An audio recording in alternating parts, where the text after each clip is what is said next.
Perfect. So we'll wait for 2-3 minutes for everybody to join in and then we'll start.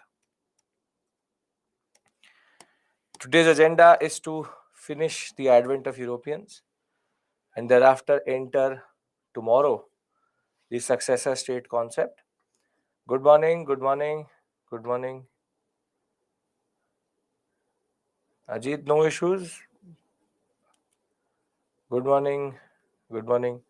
As it is, I give you a basic summary of what we've done yesterday and then we'll enter into what we have to do for today. Good morning, good morning. Don't worry about that, Ajit. Don't worry about it.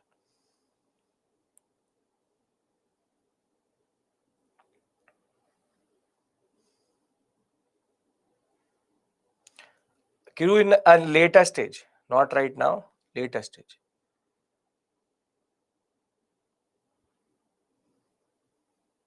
Mithun, don't worry. I'll give you answer writing questions. I'll tell you what to do with regards to that. That is my prerogative. Don't worry. Answer writing, I'll tell you. I'll discuss the whole timeline again. Don't worry about that.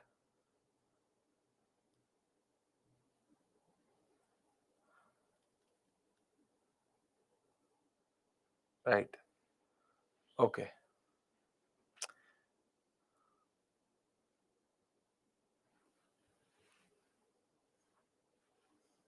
Gyana, the quality of spices in India was actually quite good. Ajit, the SME is going to reply to your question. Don't worry about that.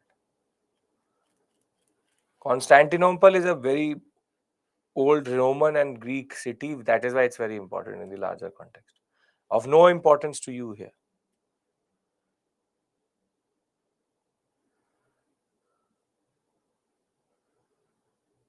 Good morning.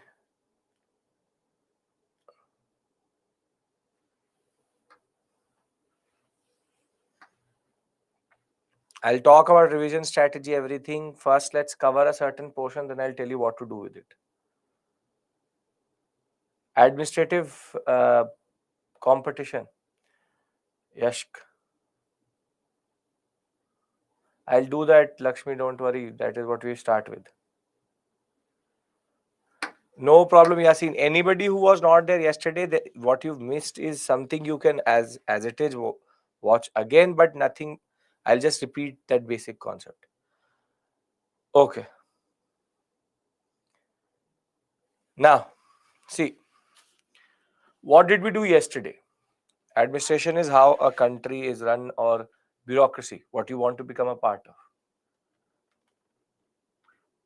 World history is quite far away, Iftikhar. One of the last things we do in history. Okay. Mains oriented. Right. So yesterday we discussed 2-3 standard things. Shri, I will tell you the chapters which you should be reading out of the NCERTs, but at a later stage. Right now, concentrate and understand the basic concept. For example, Advent of Europeans is not there in the NCERT. So this is something you have to rely on the PPT itself. Right. Okay. So when we talk about what we did yesterday, we discussed the concept of Mughal decline. And when we discussed the Mughal decline concept, we were able to map the different concepts. For example, how the economic crisis in turn led to the concept of agrarian crisis. That in turn led to the concept of administrative crisis, which is called Jagirdari crisis. And over and above that, we were also able to understand how it will add to the fact that invaders are going to come and the fact that religious policy of Aurangzeb did not help generally. But the most important takeaway from that section was the concept of weak successors. The fact that these people, the rulers who later or succeeded Aurangzeb, were not as powerful or not even as popular as any other ruler. And they will be a very important reason for different concepts vis-a-vis how the British were able to make inroads. And that is what we are going to discuss today. This was the first thing we discussed. Other than that, what we discussed was this basic timeline, and I'm going to repeat it to you generally in that regard. So how did we create a basic timeline? This is how we revise also. Now this is the revision of yesterday's class for anybody who is wasn't there for any other reason. See, we started with 1488, we reached 1498, then we reached 1500, then 1501, 1503, 1505, 1507, 1509, and thereafter we added the Goa sector 1510, 1511, 1513, and last was 1515.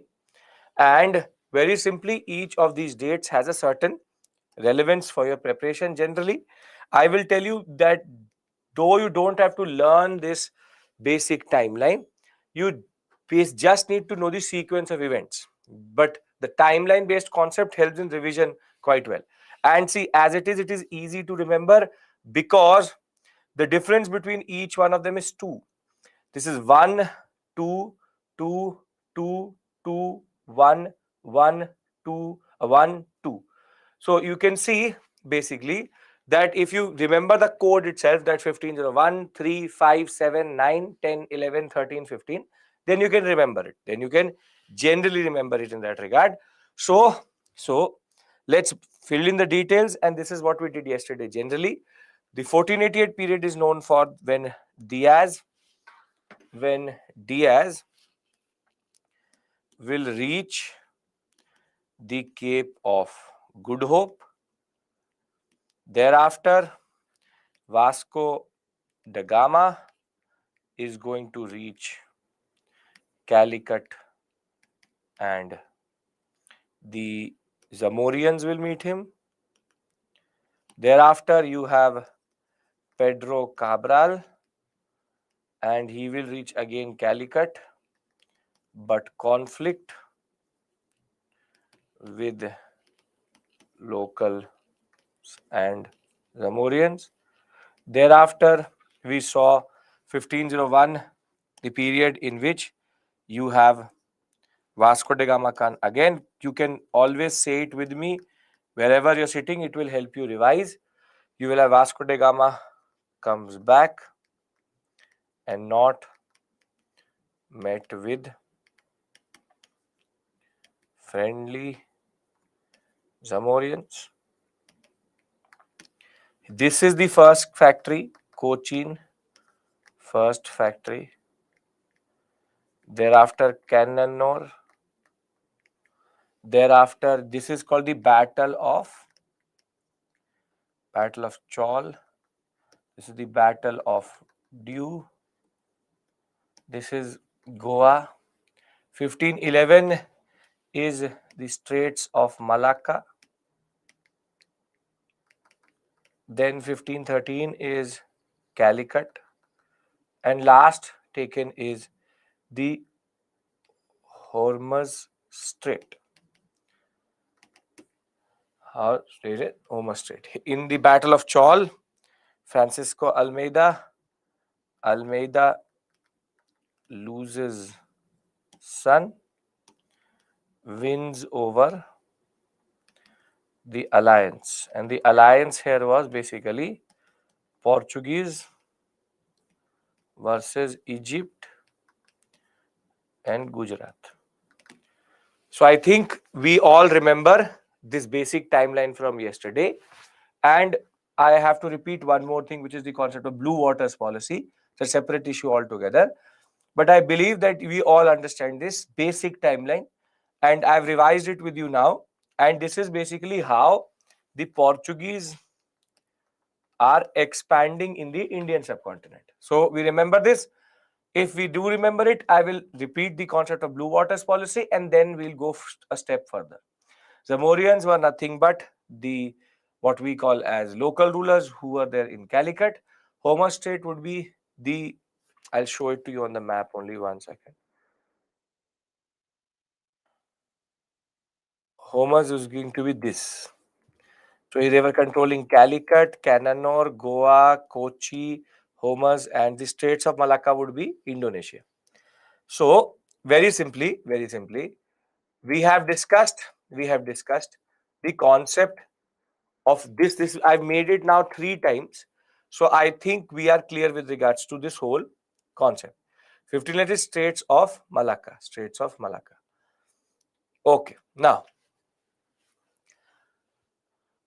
one of the reasons why the Battle of Chaul or Dew happened was because the Portuguese followed what is called the Blue Waters policy, and this was launched by the first governor of the Portuguese in India. His name Francisco de Almeida.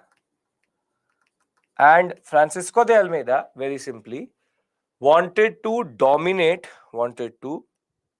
and the concept was domination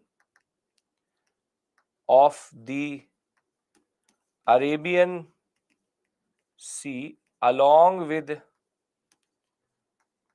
Indian Ocean world via what is called the Carthage system. What do you mean by Carthage system? That Carthage system basically was like a license or pass which you need to have, or permission letter which you need to have from the Portuguese. If you don't have it, they will either sink or seize your ship. This in turn brought them in conflict with the concept of Gujarat and Egypt, and that is why Almeida had to fight, his son had to fight the alliance. He lost his life, and thereafter he will avenge it in the Battle of Dew. All of this discussion was yesterday. So I hope that basically we understand these basic things before I take the story forward here on out. I'll talk about Albuquerque again, and thereafter I'll take the story forward. Are we clear with regards to this? I want everybody's consent, and then we move forward. Yes? Great. Now, what we actually have to now understand is how the Portuguese presence started to increase. But more than that, what is the role of 2-3 important governors? So, the first discussion we need to have is about a person called Alfonso de Albuquerque. Alfonso de Albuquerque. See, for you wanted to see Kochi, Goa, Hormuz, Straits of Malacca. This is how they technically were creating small nodes which were there. Small nodes which were there. Now, the Almeida discussion has already been done, being the first governor, and the Battle of Chaul and Dew. Now, we need to understand the importance of the second governor, Alfonso de Albuquerque. Now, Albuquerque is known for two basic things, which is he is the one who got in 1510 Goa from the Bijapur rulers. These are again local Islamic rulers in this sector, and the second most important concept was to negotiate a treaty with one of the greatest Vijayanagara rulers, Krishna Deva Raya.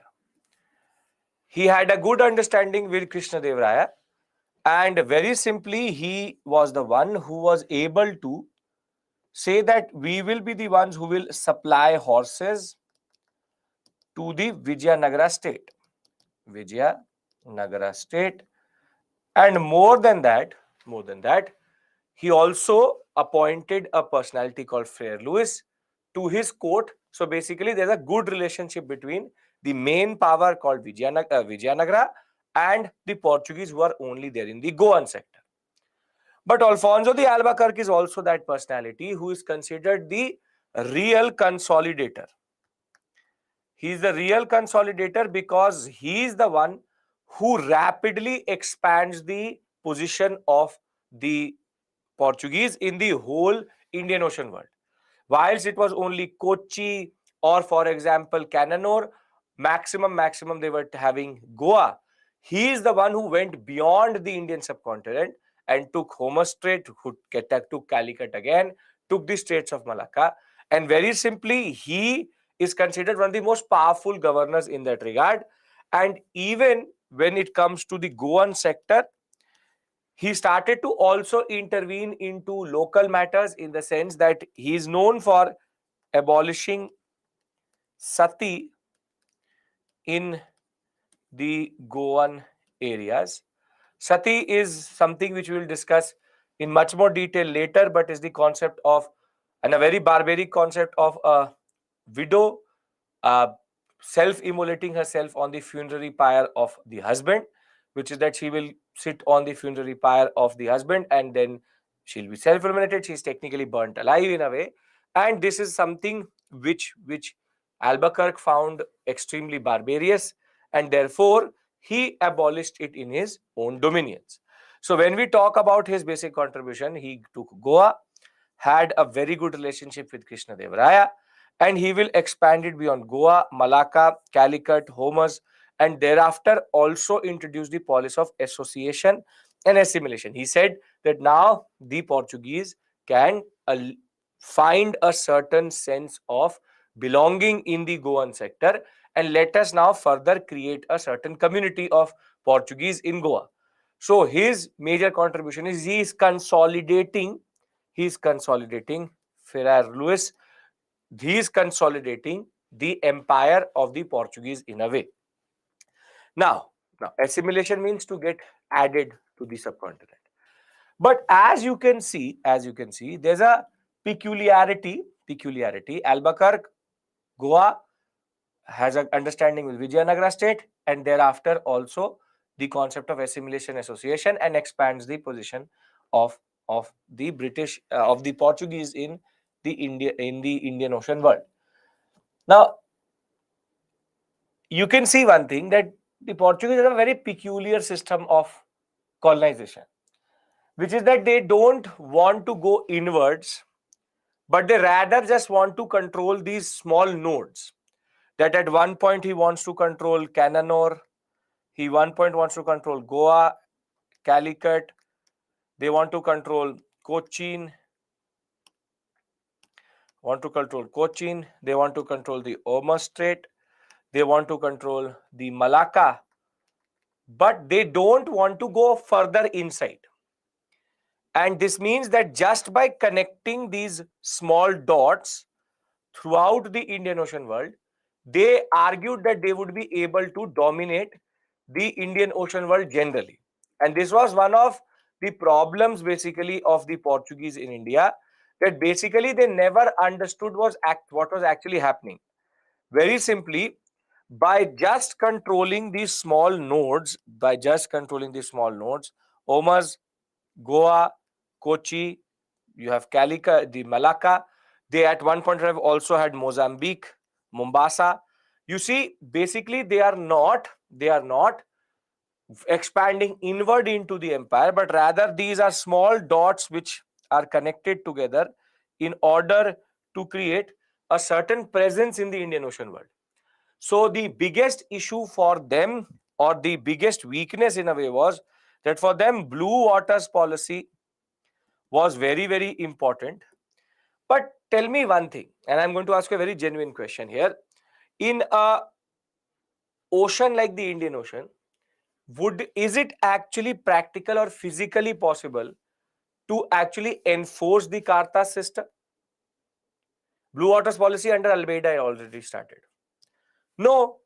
See, you can do it close to the coast, but in the Indian Ocean, the Portuguese cannot be anywhere or everywhere. Blue waters policy is that you need a license to trade in this whole area. Whatever that red area you see in the map, in order to trade in that area, you need a license. Now, very simply, this license can be only enforced when you're closer to the ports. If you are in the main ocean, who knows what? Blue waters policy in a way extended to the Bay of Bengal also. But it's saying that blue waters policy extended over South China Sea also, extended over Pacific also. The point is, as much as the Portuguese can talk about blue water, blue water, blue water, it's literally and practically non-enforceable, and that is the biggest issue in this Portuguese model. Why am I discussing this with you? Because we need to understand how is that they were actually there for 400 years in India, but were never as powerful as the British, because the British will come only in 1600. They were here in India since 1500 and technically from 1498 itself. Then why is that they never were able to create an empire like the British? They had more time, and that is based on this flawed concept of controlling points or controlling nodes or ports, or what we call as fortified settlements across the Indian Ocean world. This is the biggest issue here. The Portuguese failed to understand that colonialism does not work like this, which is just to control waters. You have to have a much bigger presence, which the British very quickly realized. And as it is, as one of you point out, Pranay is pointing out, you cannot have boundaries in an ocean. It is not the modern world of GPS, and you don't have what we call remote sensing, and you can't see the ships. It can be anything, everything. And the Portuguese had a very flawed problem, or basically the model itself was not right. So be it Almeida launches it, Albuquerque reinforces it, but actually was never going to work. Actually was never going to work because its intention was to control trade and not the people, and therefore it in itself makes no sense in that regard. So the fact is very simple, that the Portuguese never understood the policy of colonialism itself, or they had what is called a flawed concept of colonialism. Flawed concept of colonialism, which is basically not based on expansion but on controlling the waters, which is very simply only having these cartas or giving cartas. If you don't have a cartas, you may be seized or sunk. But the basic point of the matter is, how do you enforce something like that? For that, you yourself need at least 110 or close to 2000 ships in this area. That much manpower the Portuguese never had only. So Almeida started this policy, Albuquerque expanded it, but I hope that you understand the flaw in this vision of controlling waters, because controlling waters is not very easy, right? Are we getting you're getting my point, right? The flawed concept of cartas means letter. You're getting the flawed concept of Portuguese colonialism, because I'm going to expand it further as we go on. Now, we had Almeida, then we had Albuquerque.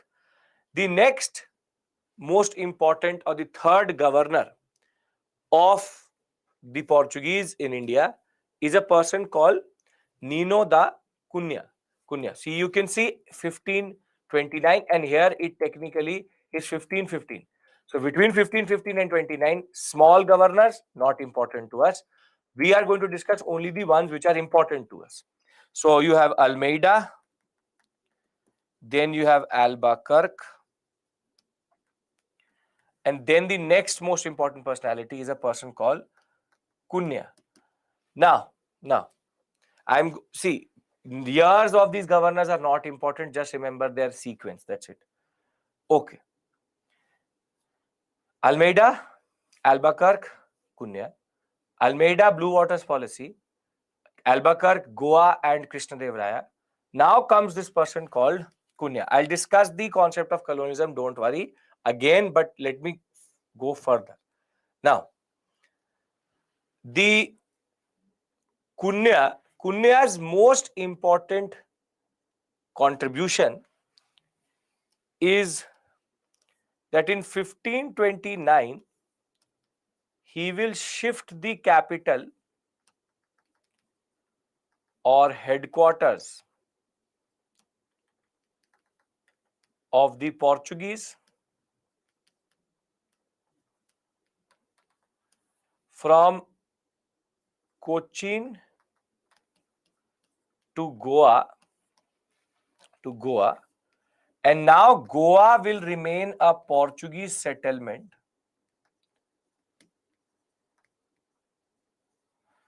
from 1510, becomes a capital in 1529 till 1961.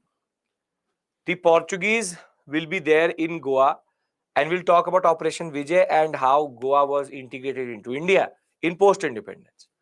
But the basic point is that this shifting of capital from Kochi to Goa is going to be the last major change which happens in the Portuguese Empire, or if you want to call it an empire, or Portuguese presence in the Indian subcontinent.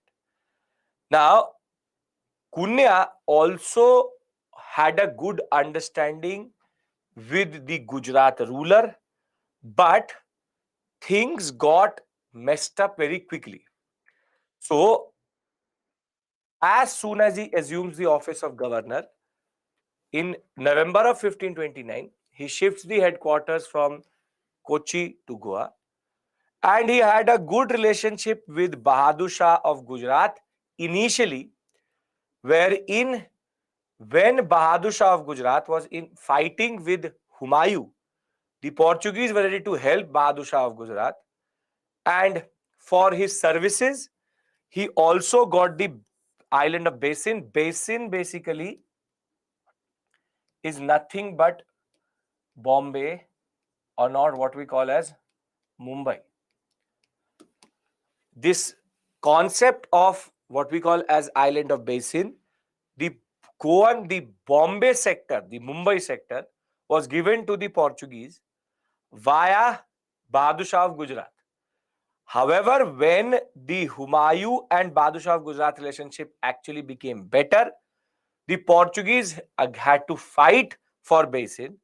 And what is going to happen is that whilst they will be fighting in this sector, the only attempt of the Portuguese to actually reach or go to the Bay of Bengal sector, the Hooghly sector, there they will be expelled. There they will be expelled, and very simply, the area of influence they will try to go into the Bay of Bengal, but it will technically not work. It will technically not work. So you can see that there's a progressive expansion of the British in India, of the Portuguese in India. They started with Kochi, and now I'm consolidating. Please pay attention. Then they went to Cannanore. Then they went to Goa. Thereafter, once they did get this whole sector, they further wanted to control parts which were previously not part of them. So from Goa, they go towards the Malacca sector. From Malacca, they will take Calicut.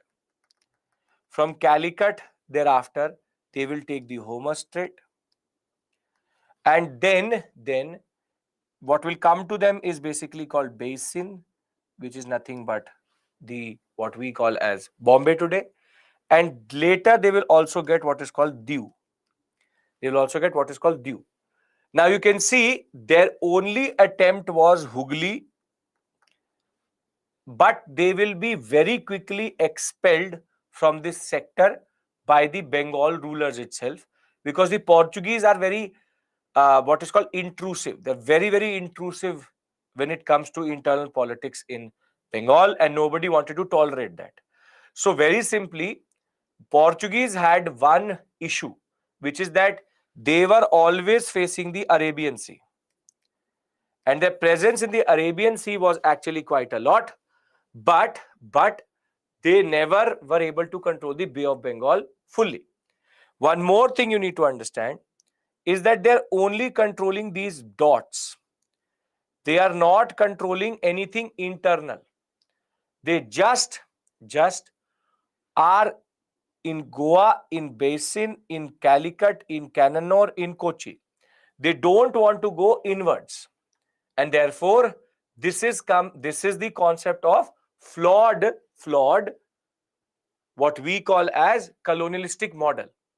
The model of colonialism was not based on expansion but on controlling the seas, and therefore controlling the seas itself is a very difficult task, and the myopic vision, if you want to call it, or the flawed concept of colonialism itself was based on this node by node, simple point by point control.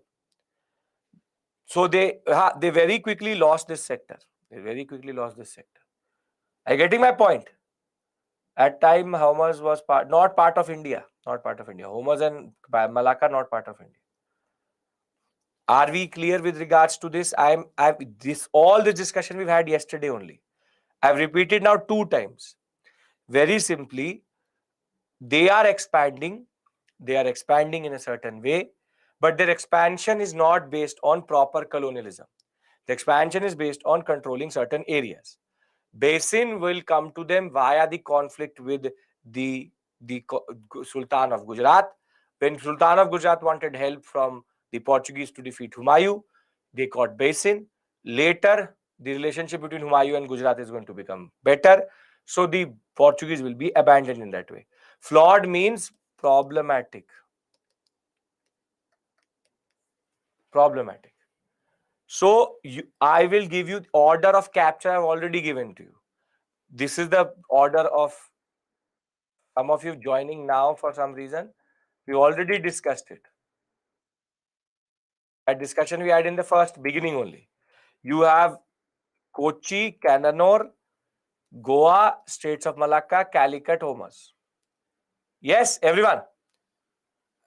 Can I move on to the last major personality which we need to discuss? Yes, we can. Great. So the last major personality who we need to discuss, who came after Nino de Cunha, was actually a person called Martin Alfonso de Souza. Now, I'm going to write their names on one slide so that you can remember their names generally. See, when we talk about all of their governors, I want you to, whatever I'm writing on the screen is what I want you to remember generally. This is no unnecessary information, only that much information which is needed for the examination and your understanding in that regard. So, very simply, you have first is Almeida, second is Albuquerque, then you have Cunha, and then you have Souza. Can you remember these 4 names out of this discussion? Come on. You can remember just these 4 discussion. And here you remember for him Blue Waters Policy, Battle of Chaul and Dew. For Albuquerque, Goa, and rather not just Goa, but Goa, Hormuz, Malacca, Calicut, and understanding with Krishna Deva Raya. Cunha, shifting of capital from Cochin to Goa. Basin and Hooghly. You can now remember the subsidiary information written next to it. Second time we are discussing it. So that very simply, I am trying to consolidate everything. It's scattered. I'm trying to consolidate everything. If you can remember this much information, you can answer any question with regards to this area. Now what is Souza known for? See, the only accomplishment of Souza was not his own, but to actually allow what is the concept of promotion of Christianity. He allowed or he wanted to promote conversions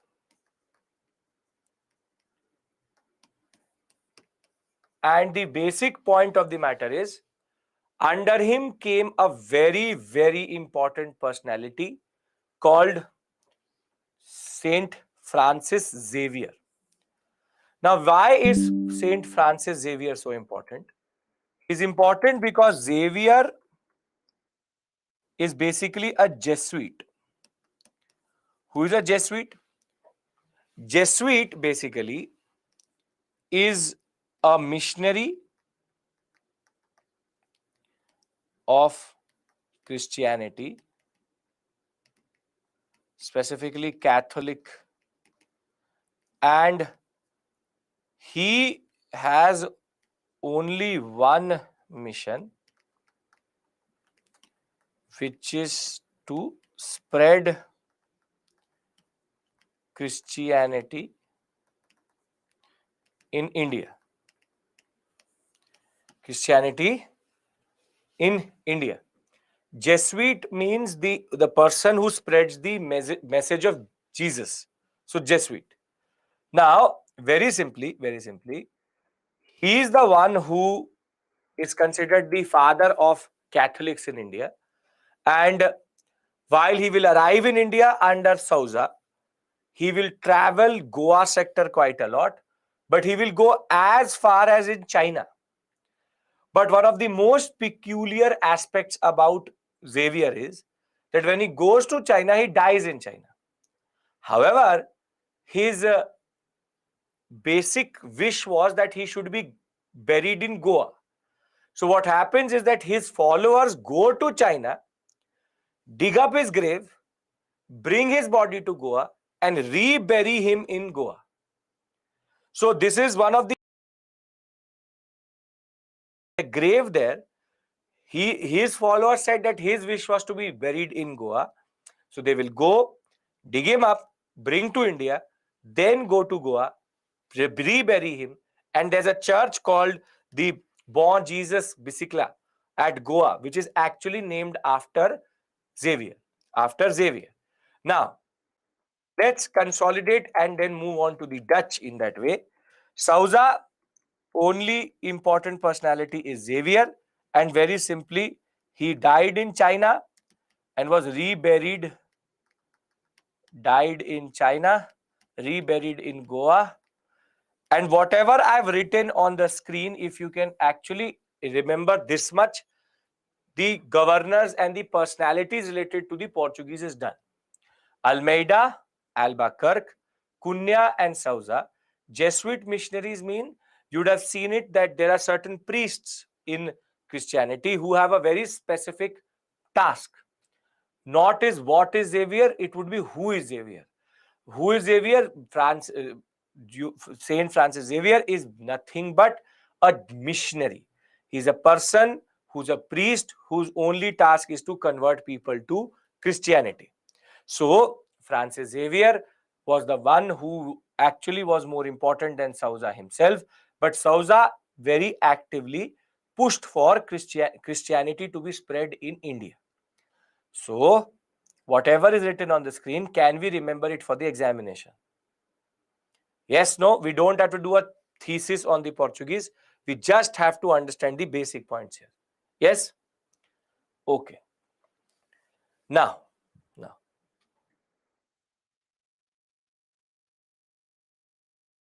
what was the concept of, see, Lakshmi and a lot of you I already asked me this question. When will we do previous year questions? You've not covered one module and you want to do previous year question. The problem of history questions is I have to cover a certain amount of material to then do previous year, because previous year questions are cross-cutting modules. So very simply, every Friday I do previous year questions with you. Other than that, understand. As it is, what will you do by solving previous year questions? Because questions don't repeat. I will tell you what is the point. So don't worry about that. Because I've seen 2-3 comments with regards to this. Previous year questions I will do every Friday with you. Have a proper set of 10-15 questions. But for that, you need to understand a certain amount of concepts. So you need to do that. Now, the Portuguese, now we are just consolidating the Portuguese area, were the first to issue cartas, which is nothing but blue waters policy. Further, Their fortified outposts served as custom stations where Asian merchants were to acquire Carthage, letters of protection which saved them from being attacked or ransacked by the Portuguese in the high seas. This is nothing but blue waters policy. And what they also used to do was they used to use what are called estates attached to the factories to facilitate and consolidate trade. Basically, their basic settlement used to look like this, that they used to have a port, they used to have one factory, and then they used to have a small estate. In this estate, they would do very limited agriculture, but one of the most important contributions of the Portuguese in India is actually a lot of different vegetables and fruits which you eat. Now, before I go into the impact, we've understood first the Portuguese coming. We've understood the timeline of their coming to India. I will make it again before I move to the Dutch. And we've understood the 4 important governors and 1 important personality, Xavier. Are we clear with regards to all of these things? Then I talk about this and then we finish the Portuguese. They don't deserve more time than this. Okay, perfect. Now, the Portuguese, as I said, brought with them, feutoras means estates. That's the Portuguese word for estates. Brought with them a lot of different crops. For example, potato, corn, pineapple, tomato, sweet potato, ladyfinger, tobacco, chili, papaya, sapota, lychee, orange, almond, groundnut, and certain type of black pepper and cashew. Whatever I've ticked are all the different crops introduced in India by the Portuguese. Now realize or understand, India is the land of potato, aloo. We consume potato at a rate no one else does. And basically till 1505 or 6, there was no potato in India. This black pepper you see is called the Latin America variant. So very simply, from ladyfinger to potato to tobacco to papaya to basically pineapple, everything we eat tomato and potato like anything. We eat bhindi, which is ladyfinger. We consume what is called papaya, orange, almonds, groundnuts, even cashews, kaju. Everything is actually something which was introduced by the Portuguese. These crops and their seeds were not known in India. And this also shows that our peasants were very quick in absorbing all of this. They were very quick to adopt it also. So before the Portuguese, none of these crops existed. Imagine if the Portuguese never came to India, what would our diet look like in India today? Imagine that if the Portuguese never came to India, then basically we would be a country with no potato itself. It would have come from a different root itself. But imagine, and this is a very interesting aspect with regards to how our diet changes with interaction with the Portuguese. They are also the ones who actually did shipbuilding in India, and you would know that Indian Navy, most of the ships, the best ships in India are made in Cochin, and the Cochin shipbuilding industry is considered one of the best in the world, and that is because that was actually established by the Portuguese. The first printing press also came in India with the Portuguese because they wanted to print the Bible in Kannada and Malayalam, the vernacular languages. And the Portuguese taught one thing to everybody, which is that Navy is important when it comes to sea trade. Now, I'll talk about decline separately. What I want to do. See, I have in each of these slides something like this also. I give you timelines by hand, but there are timelines like this also given in the PPT, which is what happened in 1498, 1503, 1505, 1509, 1510, 29, 35, 39, and even 1559. I give you this also. That is not the point. The simple point of the matter is the Estado, what is called the state, the Portuguese in India. You can see very clearly, they never went inside. It's always about dotting the coastline. It was always about dotting the coastline from Goa to Calicut to Mangalore to Kochi to the basin area to Bombay to Diu to Surat. Technically, they never captured Surat in that regard. Thereafter, in Hooghly, they never were interested in going inside India. Now, let me summarize the Portuguese. And then we move to the next major country. Is the Portuguese making sense? When did they come? Why did they come? What was the basic presence? What is their basic impact? All descriptive, but we have to understand something much more important very soon, which is the Dutch and the English, because Portuguese somehow turned out to be the most useless power in the Indian subcontinent. They never had the power to even do anything. So, Portuguese, revise with me. Come on. Came in which year? Come on. Came in which year? To India. 1498? Great. So 1498 is the year of coming to India. Very good. First factory, which place? Very good. First factory, Cochin, 1503. Then, what was the policy which they follow throughout their existence here? Very good. Blue waters policy. Very good. Perfect. Blue waters policy. Blue waters policy is based on what? Cartas system and blue waters policy is the same thing, which is controlling the seas. Controlling the seas. Now, what is the limitation of the Portuguese? What is the limitation? Why were they not able to rule India? What is the problem with the Portuguese? Yes, very good. Only control ports and forts, not go inside. The flawed colonialism concept is they never wanted to expand inward.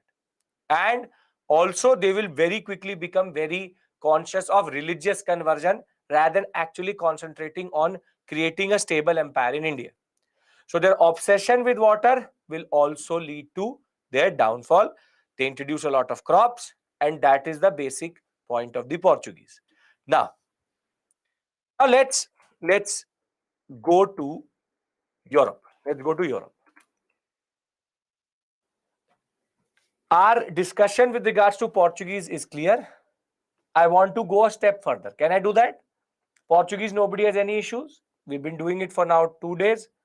Makes sense. Great. Perfect. Thank you so much for telling me. No issues at all. Everything makes sense. Okay. So the first power to come to India was the Portuguese.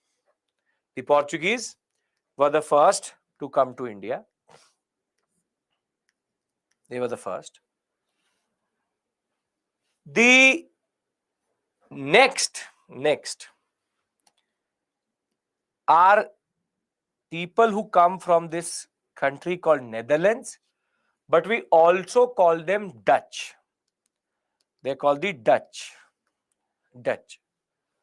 Now, what I'm trying to do here is I'm trying to give you a sequence, because there's a very standard question which comes, and a lot of students mix up a standard thing. The second were the Dutch. The third were the English. And fourth were these people who come from Denmark. They called Danes. And last but not the least is the French who came to India. Last is the French. Now you can see that what is common to all of these countries is that they basically face the Atlantic Ocean. The Portuguese were the first to come in India. Thereafter, the Dutch will come, the English will come, the Danes will come, and the French will come.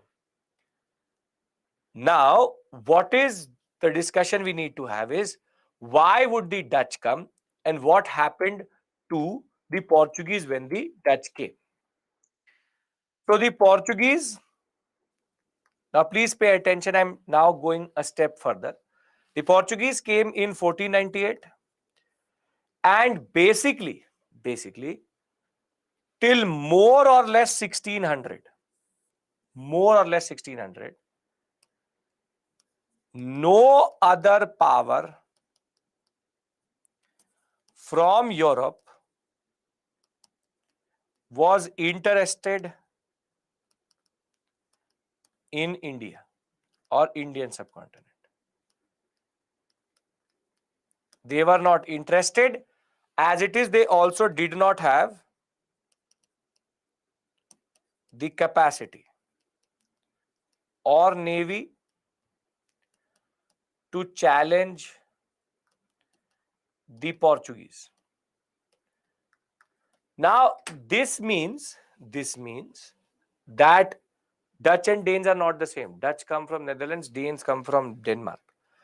This means that the Portuguese had a lot of time. Portuguese had close to 100 years to figure it out.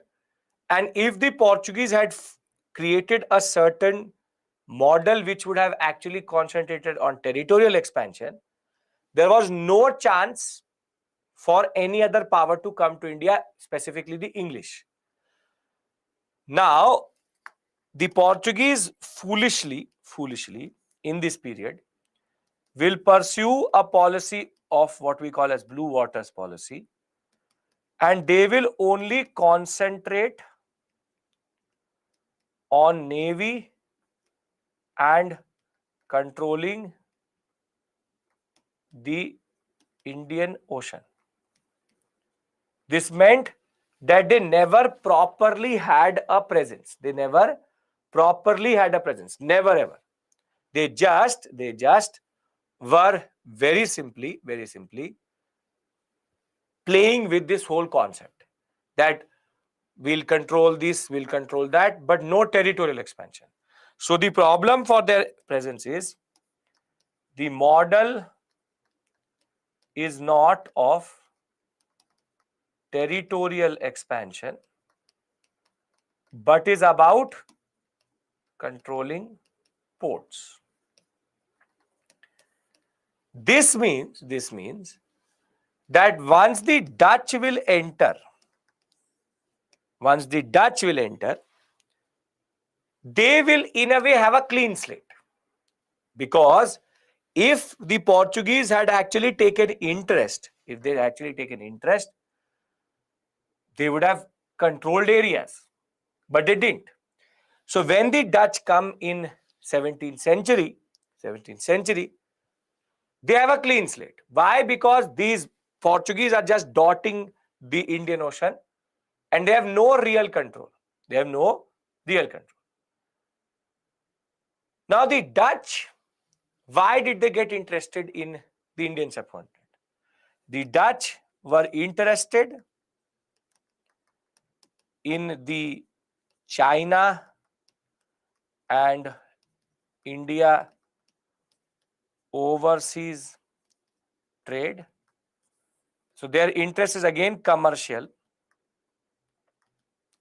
It's a commercial concept. But unlike the Portuguese, where they just randomly sent travelers or they randomly sent governors, Dutch created a specific type of company, a governmental company called the Dutch East India Company,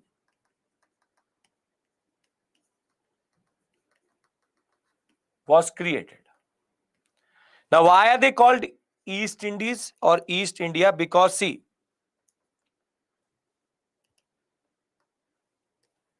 was created. They're called East Indies because there's already something called West Indies. West Indies is somewhere here in the Atlantic. So anything east of the Cape of Good Hope was actually called East Indies. And that is why their companies are called East India Company. For them, it's East Indies, but it becomes East India. But the exact word for the Dutch, this is the English translation. If you actually go for the Dutch spelling, the word VOC is used for the Dutch East India Company. Why VOC? Because if you actually see their original spelling, their Dutch spelling, the translation of East India Company starts with V, O, and C.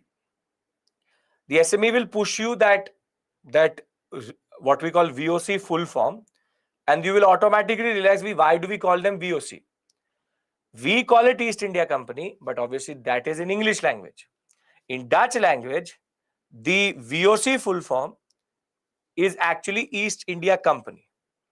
So why am I saying this? Because in the paper, in the examination, anytime you see VOC, it technically means the Dutch. It means the Dutch. So the Dutch were the second to come to India, and the first Dutchman to actually reach this whole sector was a person called Cornelius de Houtman, who actually did not come to India, but went to Sumatra and Bantam, which is nothing but the Indonesian sector, in 1596. But they will establish, after realizing that it's a very lucrative trade, in 1602, the East Indies or the East India Company of Netherlands. The translation of this is VOC in Dutch. The SB just push the VOC full form. It's a Dutch word. You will obviously not learn it. But we write EIC. EIC in Dutch is VOC. EIC in Dutch is VOC. Obviously, you will not learn the Dutch spelling of it. But whenever you see VOC, it means basically the Dutch in India. VOC is a short form for East India Company in Dutch. Are you getting my point? How does it come to VOC? When I will expand this each word, it will be a Dutch word for East India Company. I don't want to clutter giving you that, but yes. VOC stands for Verinde Oostfrence Company. So this VOC, if you translate it into English, it becomes East India Company. Getting my point? Why do we call them VOC? I'll show you Java Sumatra, don't worry. Are we clear with regards to when the examination says VOC? What do we mean by that? Getting my point? Because it's a very important catch in the exam. They will never say Dutch. They will say VOC.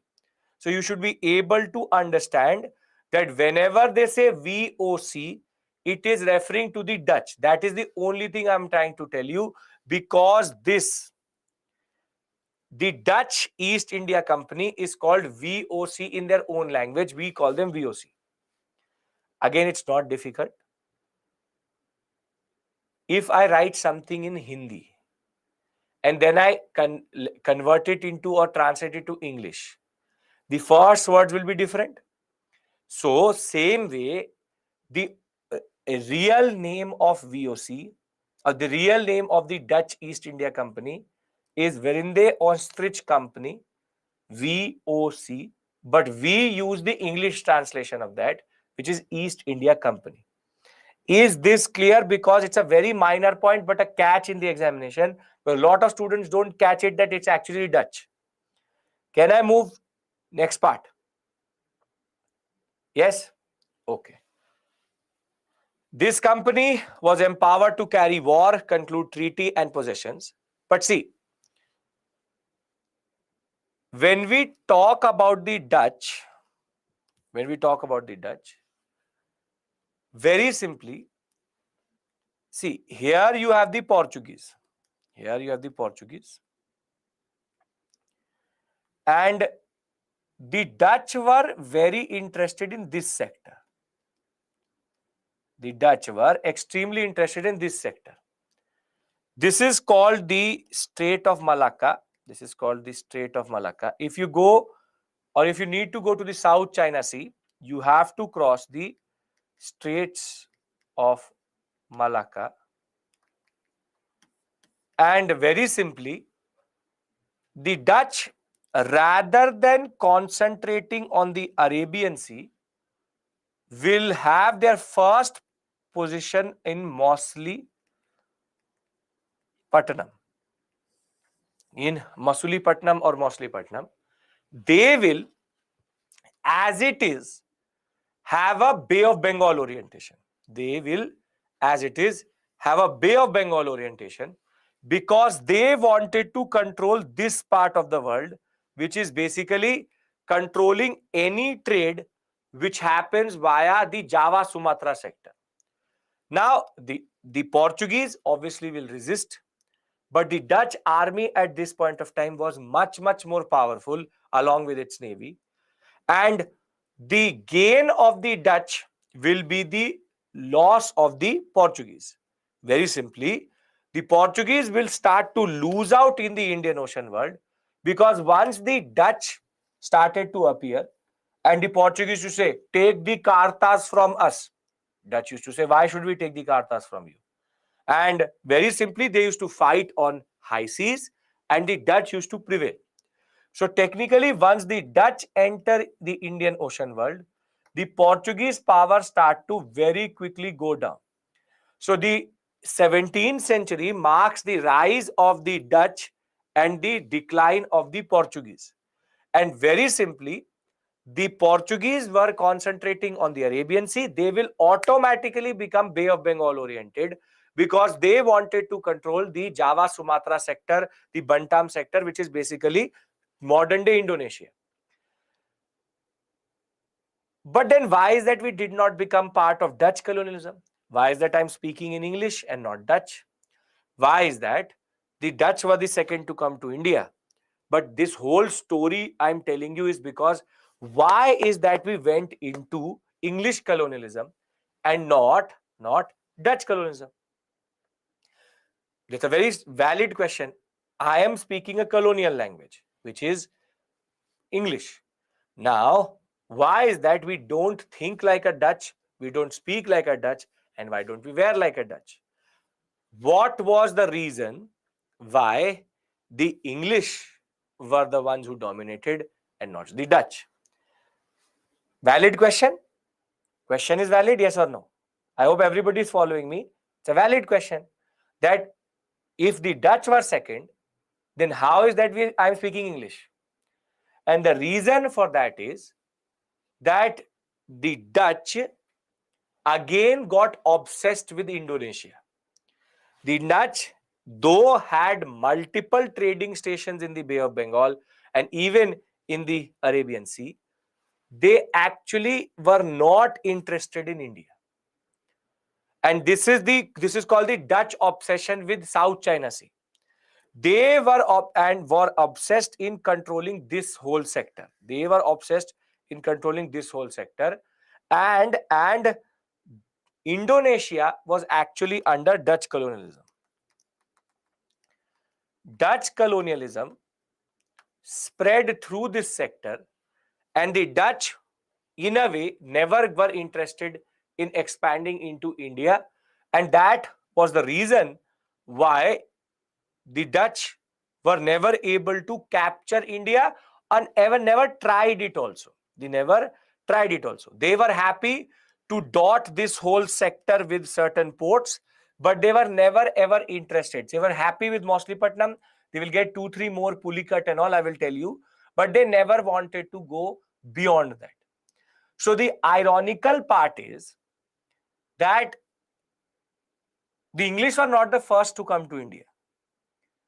Ironically, neither the Portuguese nor neither the Dutch, having an advantage over the English, did not use it. And these technically fools, because Indonesia is not as prosperous as India. India is much more prosperous than the Indonesian sector. And we will become one of the most important colonies which the British are going to hold. These myopic colonialists never understood or did not want to understand the potentiality of controlling the Indian subcontinent. And therefore, it was their arrogance of just controlling certain points and controlling the seas that they never became like the English. Because I will show you, the English were very smart. And that is a story we will discuss most probably after the break, which is that how did the English expand in India? Because mostly the English used to very simply silently look at things, and whenever they got a chance, they grabbed what they wanted to grab, or somehow it was us only which actually gave the English an inroad into India. That much patience neither the Dutch had.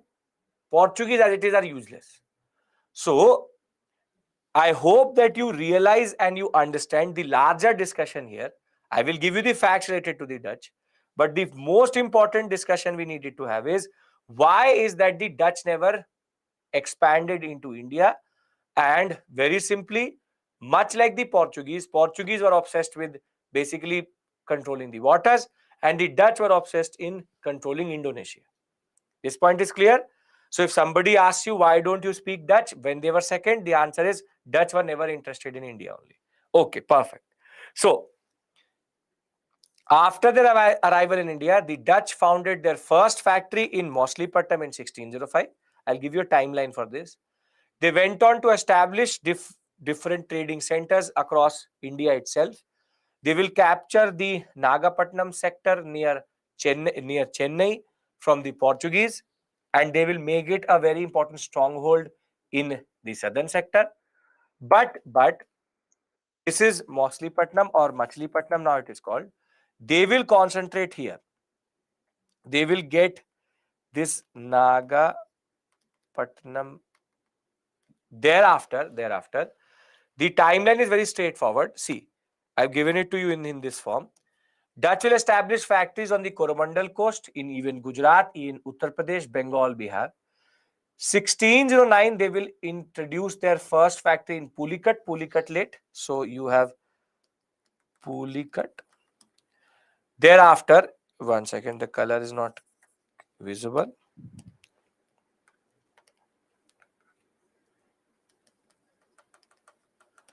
Pulikat, this was 1605. This is 1609. Thereafter, Surat 1616. So let's add Surat to the story. Then Bichilipatnam, Karikal, Chinsura, and Baranagar in 1653. Kasim Bazar and properly Patna, Balasore, and Kochi in 1663. So basically, I'm obviously not going to mark all of them on the map, but between 1605 to 1653 to 1663, the fact was that they started on this side. They concentrated, for example, the Hooghly sector. They also got Cochin from time to time. The simple fact is, they again, like the Portuguese, dotted the Indian coastline. But again, never went inward or never went for territorial conquest. No territorial conquest. The same pattern as the Portuguese. So I'm not asking you to learn each of them. Just remember one thing. 1605, Moslipatnam. Second, you can remember 1609, which is Pulicat. You can remember these two because for us, the Portuguese and the English are important. Just asking you to remember two out of them. Don't have to learn each and every fact. In no way, I'm not asking you, I'm not burdening you with this. Now, what did they do? They carried out indigo manufacturing in the Yamuna Valley, in central India, textile and silk from Bengal, Gujarat, Coromandel. You know indigo, what is indigo? What is indigo? Come on, tell me, what is indigo? Anybody knows what is indigo? Okay, Neil. So, Aya Naya Ujala, Char Bundo Wala, same. That is basically Neil, indigo. And indigo was actually a plant. We'll talk about blue dyes and indigo in a lot of detail, but you know basically what it is. Then you have textiles from Bengal, Gujarat, Coromandel coast. Then you have what something called saltpeter. Saltpeter is basically a chemical which is added to gunpowder to make it more explosive. It's technically a small mixture which goes into gunpowder. Some people call it potassium nitrate, but basically it's not potassium nitrate. But the simple point of the matter is saltpeter is an addition into gunpowder to make it explosive. That is why it is used and it was created from Bihar. Then you have Afim, opium, and rice from Ganga Valley. They will conquer the Ceylon, or what we call as Sri Lanka, from the Portuguese in 1658. There was a very small port at Colombo also for the Portuguese that the Dutch will take. However, Sri Lanka will be lost by the Dutch to the French and then later to the English after what is called the Congress of Vienna after Napoleonic War. I'll discuss this concept with you very simply. Napoleon was a French general who became the emperor, and then he started to fight in Europe. That is called the Napoleonic Wars. And very simply, when the Napoleonic Wars ended with Napoleon getting defeated, the simple point was the Dutch had been defeated by the French. So the French will first get Sri Lanka and then it will be lost to the British. And see, these are the coins which used to bear that VOC. We find it all across India. And that is why we know that the Dutch were quite regular and very, very interested in what is called internal trade. They loved the trade, but they never wanted to expand generally into India. They were more obsessed with the Indonesian sector. Now, we've done two countries. Portuguese and the Dutch. The reason for the downfall of the Portuguese is the reason for the Dutch to come into Indian subcontinent. Now, before I go to the English and discuss about the English, are we clear with regards to why these two powers never expanded in India and what was their basic model of colonialism? Dutch, very simply, came to India, Masulipatam first place. Thereafter, they expanded into the Indonesian sector. They were not interested in controlling the Indian Ocean world, or rather the Bay of Bengal or the Arabian Sea. They wanted to rather control the small strait of Malacca, via which all trade used to happen with China. They were interested in Chinese trade. Both of them were in conflict with each other. Portuguese and the Dutch were in conflict with each other. And one of the reasons for the decline of the Portuguese is the Dutch. And you can see it, it's written here also, that the reason for the decline was the Dutch. As it is, there were problems with regards to the administration because administering such a big area was not possible. So the most important reason for the Portuguese to decline were the Dutch. Dutch will break the back of the Portuguese, and thereafter they will also not conquer India. So my discussion as of right now is basically on what are they two doing and why are they not conquering India. Whatever information I've given you about the Dutch is more or less enough. The longest and the most important discussion we have is basically the English. And for that, I need to introduce to you a concept. Dutch mind map, there's nothing. Dutch, Indonesia, and simply not interested in India, Mausolepatnam. 4 facts you can remember, everybody. Come on.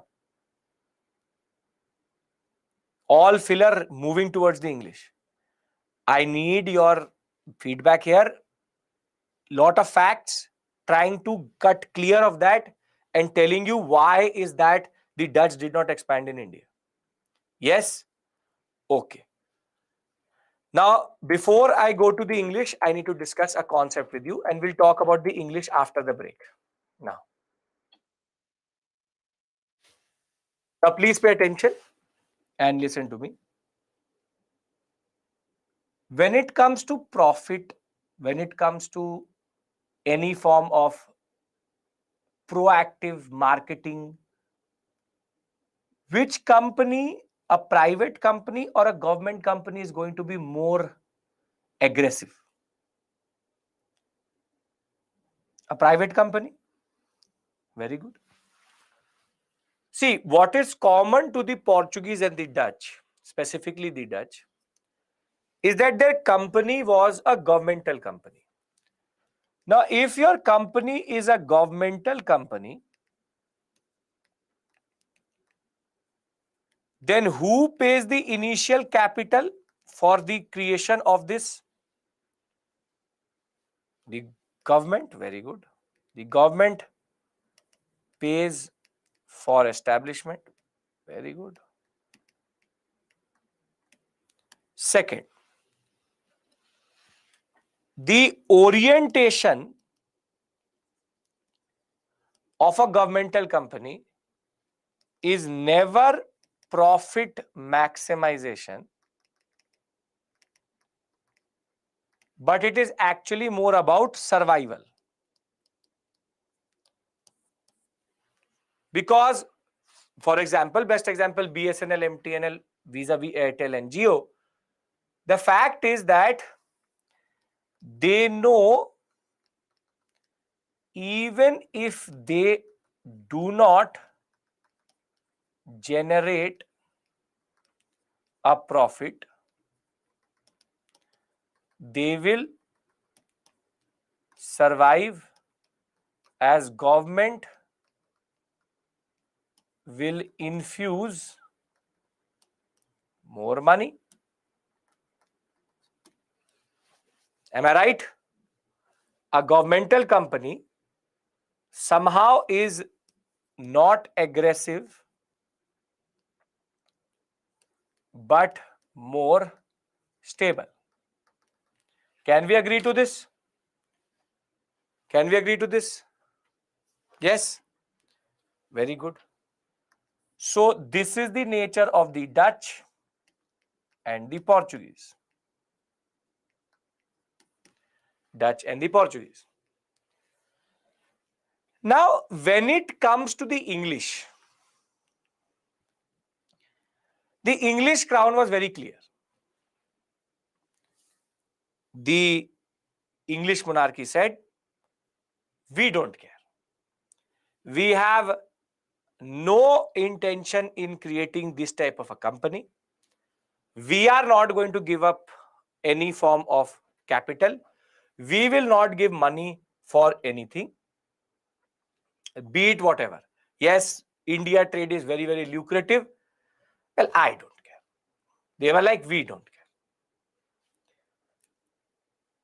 So the English, who were represented by the East India Company, formed on 31st December 1600.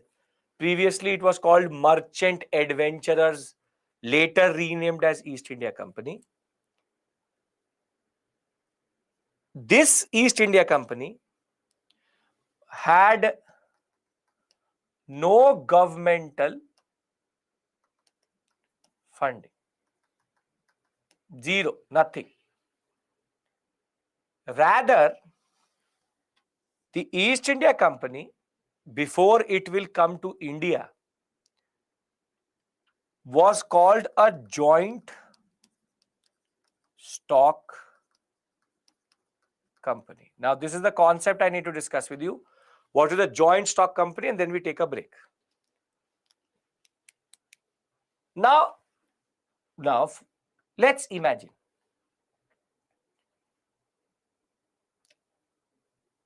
I want to start a company. And the initial cost of that company is, for example, I need 10 lakh rupees. Well, I don't have the money.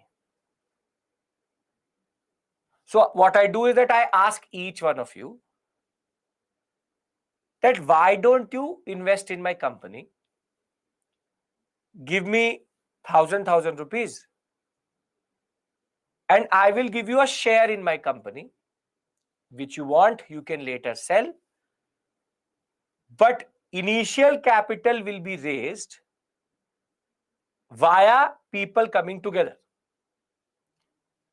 So this is called a joint stock company in which the private individuals contribute the money together to create an entity.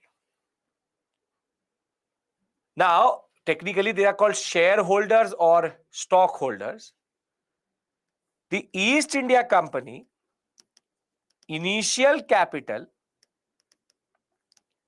was not government money, but was private money, wherein the whole company was made out of contributions made by shareholders, or if you want to call them, stockholders. So it's not crowdfunding. Crowdfunding is totally different concept. Rather, it is stockholding. The people invest in the creation of East India Company. Are you getting my point? How a joint stock company works? That basically everybody contributes certain amount and they create an entity. If it's not clear, you tell me. Very simply, government is not paying anything. So rather multiple people come together, merchants come together to form a company by contributing bit by bit. Nobody has the money to create a big company. So they actually give small contributions. You would have seen Shark Tank today. What the shark, for example, that person is contributing is like a shareholder. He gets equity. So in that sense, the shareholder for his contribution gets a certain percentage of that company. Are we clear? What is the concept of stock holding or joint stock company? Yes. But then why would you actually give money? What is the motivation for you to give money? It is to get something in return. And that return is called dividend. Dividend is nothing but dividend. Dividend is nothing but return on investment. Return on investment. Now, very simply, what will be this dividend? Dividend is nothing but the profit of the company.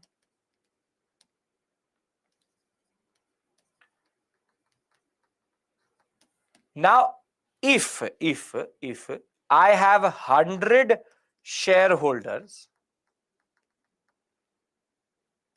and I have profit of 10,000, for example, I'll say I have income of, or not income, but we have revenue of 10,000 after cutting standard expenditure, which is the needed for maintaining the basic company. For example, 5,000 rupees. Profit is going to be 5,000 rupees. So this 5,000 will be distributed to whom? Will be distributed to whom? It will go to the shareholders. So everybody is going to get 50 rupees. This becomes your dividend. Dividend. Now tell me one thing. If I don't generate a profit, will the shareholder be happy? No. Therefore, a private company will always be under pressure to generate profit. And if it will always be under pressure to generate profit, it will be more aggressive. It will be more aggressive because it will always look for avenues to generate profit. Now, if you understand this concept, this will explain to you why the English were different to the Dutch and the Portuguese. The English East India Company was not a governmental body but a joint stock company. And therefore, it was very aggressive and proactive in Indian trade. So it becomes more efficient and it becomes more proactive in doing what it is doing in India. So if somebody asks you, India was ruled by a governmental company or a joint stock company, the answer to that question is by a joint stock company. And because it is a joint stock company, the aggressiveness of the English can be understood.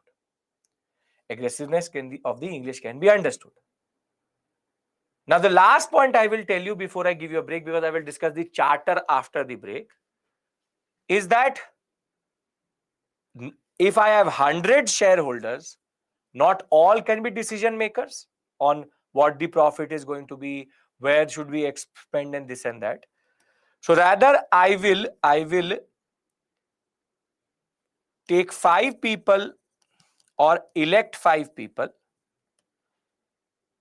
as directors, and they are the ones who take day-to-day decision. These are called nothing but board of directors, but the English used to call them court of directors. They're called court of directors. They are the ones who manage the company. Now, very simply, let me bring all of this information together. So we have very successfully established that the East India Company in Britain is a joint stock company. It is controlled by court of directors, court of directors elected by shareholders, and the ultimate motive of East India Company is profit, which equals to dividend. Does anybody has any issue in any of the words which I've written on this slide?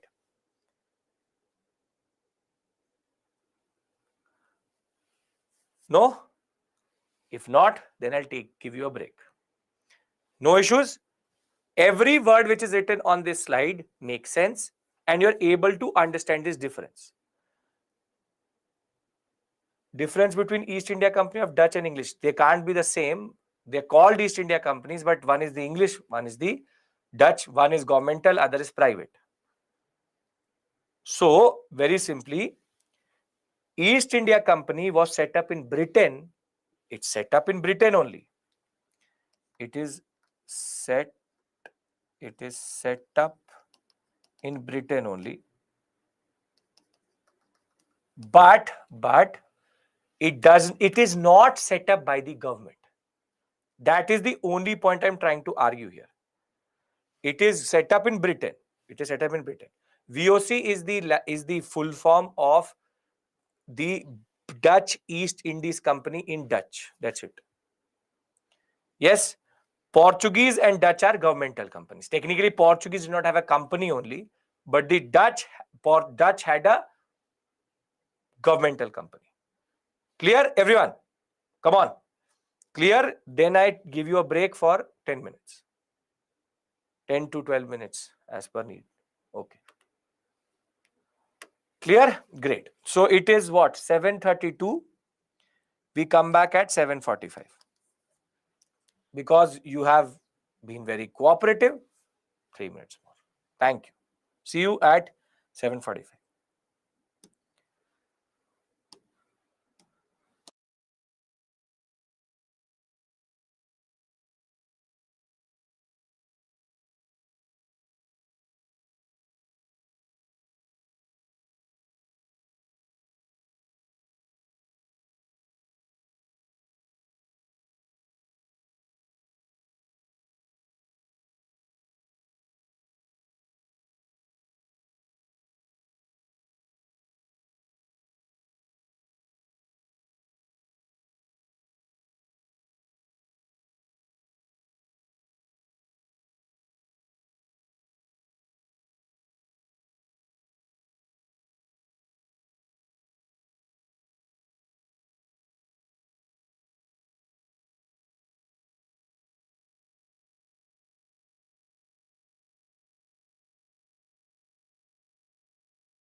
Welcome back.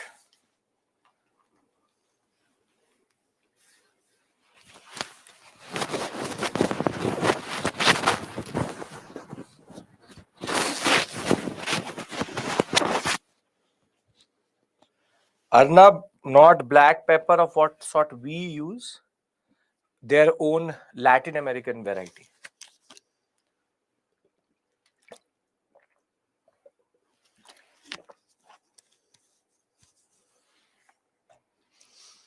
Jasveer, you can just go to the PPT.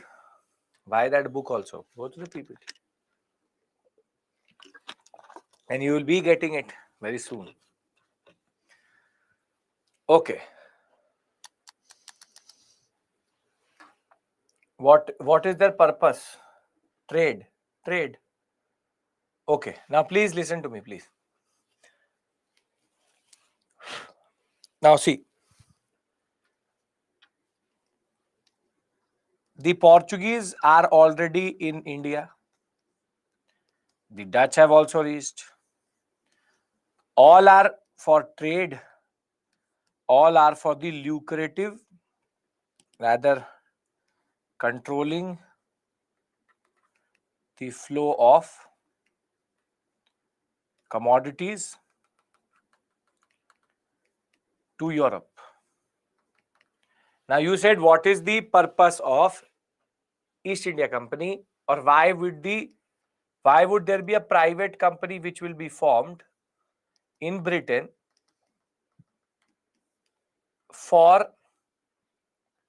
I mean, what is the purpose of this company? Why would a private company be formed in Britain? And the answer is again the same. They wanted to have a share in this trade. See, India trade and generally China trade is very, very lucrative, in the sense that if you buy tea in India for 1 rupee, you can sell it for 100 rupees in England. That is the level of margin which is there. So obviously a private player will get interested. But unlike the Dutch, where there was a governmental company, in the context of Britain, the government was not ready to fund anything. So people came together and created a joint stock company to trade in India, and the basic orientation is profit and dividend generation. I hope this much we have already established, because now I need to add one more concept to it, and then the East India Company is done. Yes? Are we clear with regards to why and what is the nature? Yes? Okay. Now, once the East India Company is established, I write EICO, East India Company. This is for British. Blue water policy was started by Almeida, yes. Taken forward by Albuquerque, but not effective. There's a time difference. See, the time period of Dutch and Britain are different, yes. Dutch East India Company is formed later, but will come first to India. On the other hand, the East India Company of the English is actually created first, but will come to India later. So the year which we saw for the Dutch was what? Dutch East India Company was formed in 1602, and they will come to India in 1605. That way, the Dutch East India Company has been formed 2 years later, but they come to India in 5 only, whilst the English are going to come in 1608. That is why they're third to India, not first to India, second to India. Getting my point? There is a time difference in we count when they come to India, not when they are formed. Yes, okay. Now the East India Company, VOC means Dutch East. See, I can't emphasize this enough. When I say VOC, it means Dutch East India Company. When I say EIC, it means British East India Company. Can we be clear about this? Yes. Okay. Now, as I said, East India Company has been formed. But if you are a private player, then can't anybody else also do the same and start to trade in India? If I can create one joint stock company, I can create multiple joint stock companies. Once East India company is created, some people came together again, created another East India company. Then they created another East India company. Then they created another East India company. There can be multiple companies. When you go to the shop, when you say that please give me toothpaste, there are multiple companies. You are not bound to buy any. Multiple people can do it. Now, if there are multiple players, is it good for the British to have multiple players or only one player? It's good to have one player because then they are not undercutting each other. So, very simply, East India Company is formed as a joint stock company. But the problem is that anybody can do that. So they need to find a certain concession or need to get a concession from the state, which makes them the only authority or the only company which can trade on the behalf of the British. And what they do is basically they obtain a charter. They obtain a charter. A charter is basically a royal document issued by the monarchs or monarchy of the English, which gives exclusive powers to the East India Company to trade in East Indies or east of Cape of Good Hope. Cape of Good Hope. This is called in our language a monopoly. East India Company is given a monopoly. No other British trader can trade beyond east of Cape of Good Hope. So very simply, if you are at this Cape of Good Hope, I hope you can see the map which is in the background. If you are east of Cape of Good Hope, in this whole sector,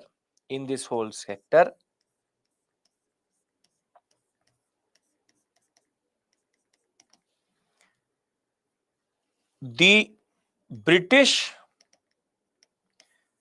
can only trade via the East India Company. Who gave the charter? The monarch. We'll talk about that. Who was the monarch? First understand, the king gives the charter, the queen gives the charter. Very simply, what is the advantage of this? The advantage is so that British companies do not compete with each other,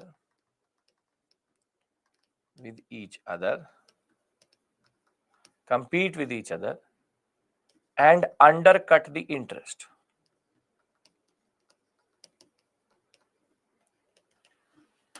You are right that East India Company is not a government company. Then why monarch will give royal charter? Because royal charter is free. पैसा मत मांगो बस. Don't ask money from the king. They said, at least give us a document. Give us a document that we are the only ones who can trade. So they were like, yes, no issues. But if you ask them for money, they will not give you money. It's a document which generally allows the East India Company to operate vis-a-vis the only company with British interest. The East India Company is not government. Yeah. How can English monopoly issue? How can English monopoly issue a charter without concerns? Now, tell me one thing. What about other companies? Tell me one thing. Listen. If today I give a charter to Tata that the only company which can trade in Africa is Tata, does it actually have any bearing with any other country or any other company? No. So then how do other companies come, or how do other countries come? Very simply, this only pertains to British operators. This only is about British operators. The East India, English and British are the same people. The British charter will only apply to the British. So basically, East India Company has a major, it's a very unique institution. Why? Because firstly, East India Company is a joint stock company.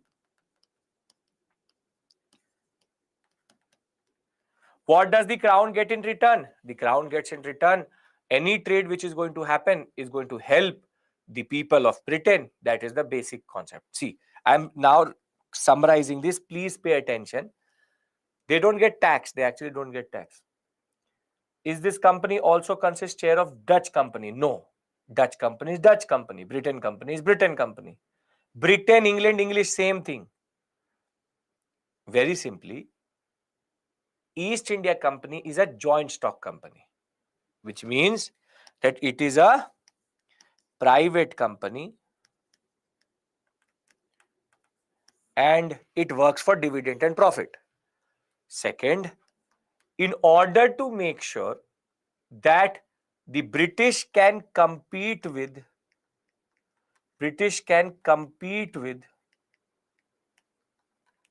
Portuguese and the Dutch, they make sure that the East India Company is given a charter which gives it monopoly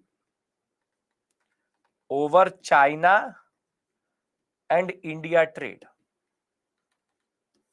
Because if there was competition, then it would have meant that basically British interest would have undercut. British interest would have got undercut. So no individual British trader allowed. Yes, no trader beyond this point. No trader beyond the Cape of Good Hope can operate. The ship needs to have two flags. It needs to have the flag of Britain and it needs to have the flag of East India Company. Very simply, anybody who is trading other than the East India Company outside the Cape of Good Hope area, east of Cape of Good Hope area, only the British East India Company can. It's not confusing. It's not difficult. Very simply, who was the head of the East India Company? Again, somehow 10 minutes break, we have lost everything. Who is the head of the East India Company?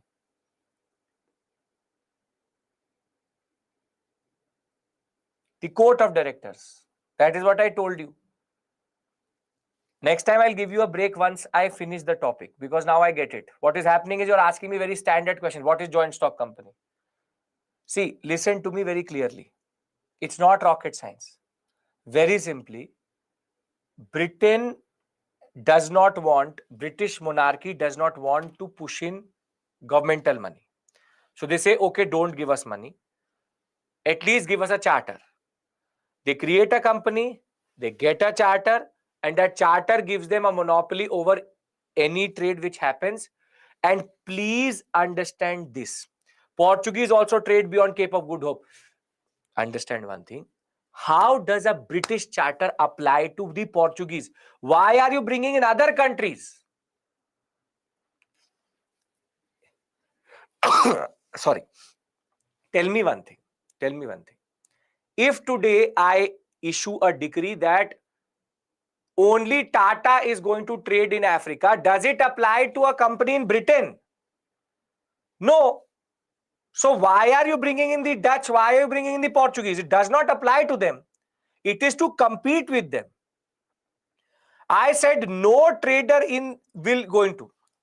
No trader beyond the Cape of Good Hope can operate. I'll write it. Okay. From the British side. Now better? Now no confusion. These 3 words is going to change everything. Very good. Perfect. Okay. Can I move on? Now, if they say what is a charter, can you tell them what is a charter now? East India Company represents Britain. Yes, that's the basic point. Okay. Now, see, the first English to come to India was actually a person called Thomas Stevens. He was again a Jesuit refugee and reached Goa for the first time. Then in 1590, Ralph Finch came during the reign of Akbar. No, charter is not a farman. Again, farman is given by a Mughal, charter is given by a British king. So then why are you mixing these two things up? See, 1579, a Jesuit comes and looks at Goa and sees the prosperity of the Portuguese. Then 1590s, Ralph Finch is again a Britisher who reaches the court of Akbar. Then in 1599, again a British trader called John Middlehall is going to reach India, but he will reach India via the land route. Now, looking via this basic experience of these traders, one thing is very, very clear that Indian trade is very, very lucrative. Indian trade is extremely lucrative. Now, this in turn will lead to a group of merchants. A trading body is going to be created, and that trading body will be called the Merchant Adventurers, but their name will be later changed. Into the Governor and the Company of Merchants of London trading in the East Indies. But this does not roll off the tongue well. It's a little bit difficult to say. So they simplify it to East India Company. And the East India Company will be formally created and given a charter on 31st December 1600 by Queen Elizabeth I. And this will give them a monopoly for 15 years. Very simply, what have I discussed with you till this point? What I've discussed with you is that simple: Portuguese in India, Dutch in India. Portuguese are trading, Dutch are trading, lucrative trade. English also want a share in this pie. And very simply, the aspect is the English saw that the Portuguese and the Dutch are actually prospering, and therefore they came to India, or they wanted to come to India. So they create the private body called Merchant Adventurers were created, later renamed as East India Company.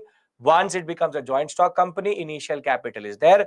It gets a charter from the Queen, and therefore it becomes the only sole representative of the British east of the Cape of Good Hope. Are we clear with regards to this? I want everybody's consent, because now I will go into a discussion which is extremely important for you, because a mains question can be asked from this area very easily and very simply. Yes? Okay, very good. East India Company is created by the English. Yes. Now how did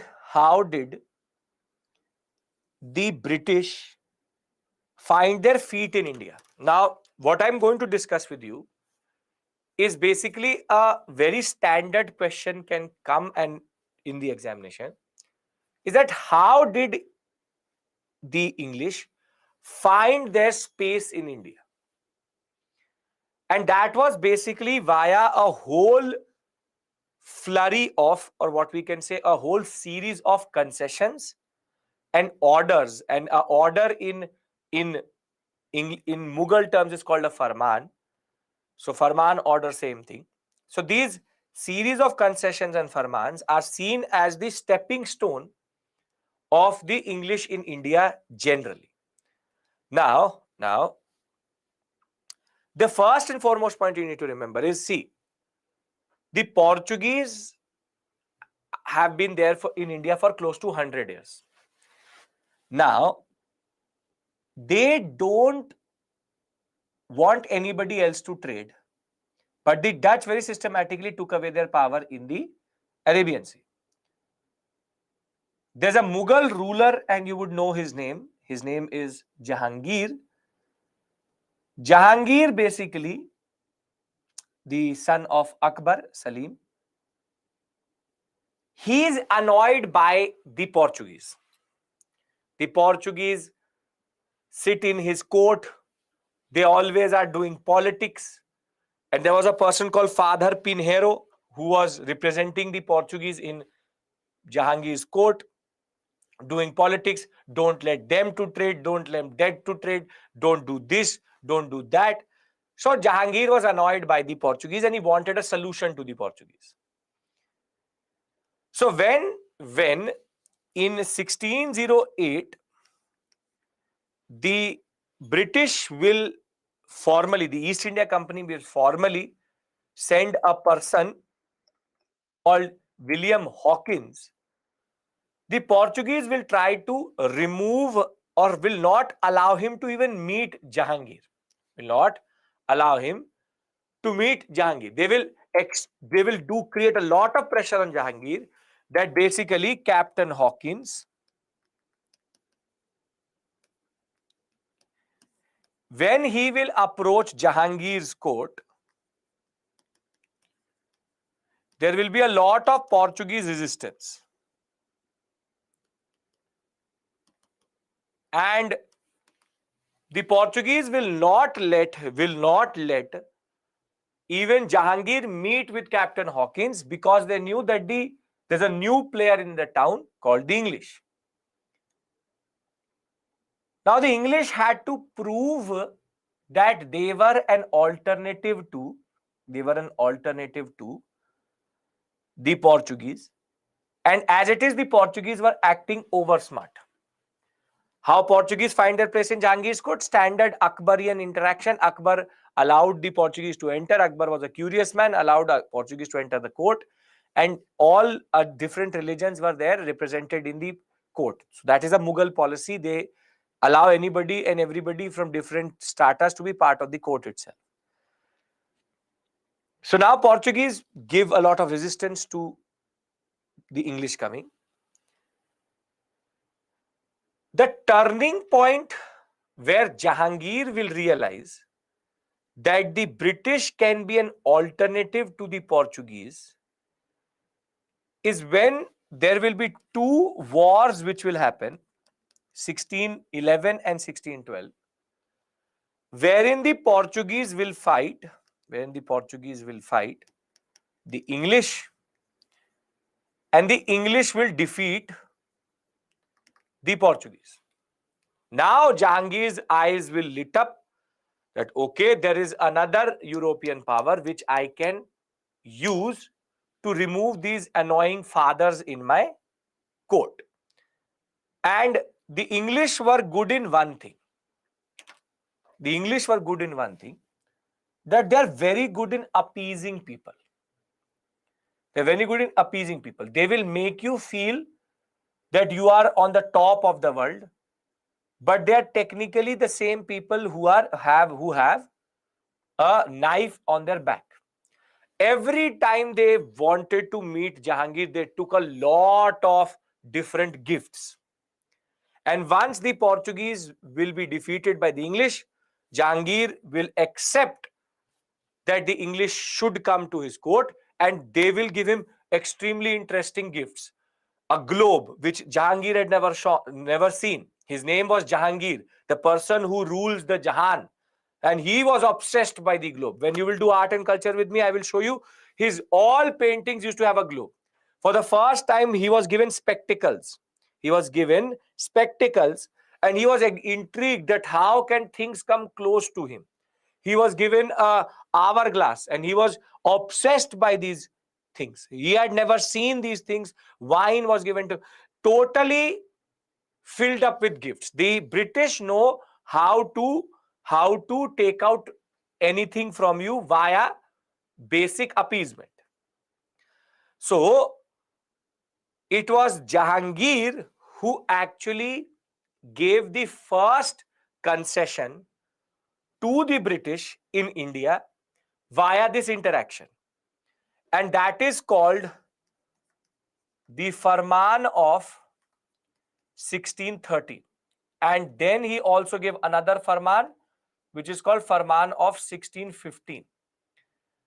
Now, you see, I'll just read this part out to you. Visit of Captain Hawkins, Jahangir's court, major Portuguese pressure to not meet him.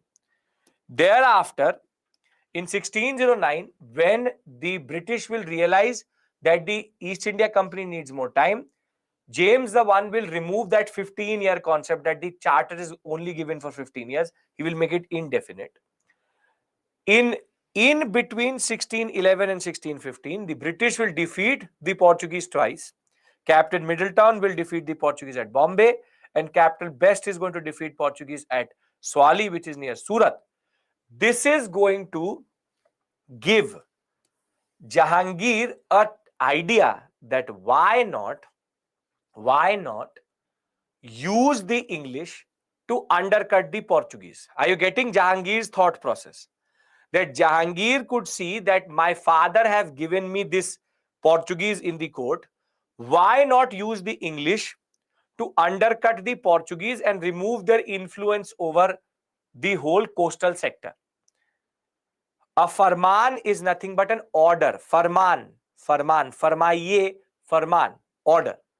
So, very simply, the starting point of this relationship is basically based on the mutual annoyance with the Portuguese. Both hate the Portuguese. That is why both came together. If this is clear, now I want to go into a whole discussion which is extremely important for your examination.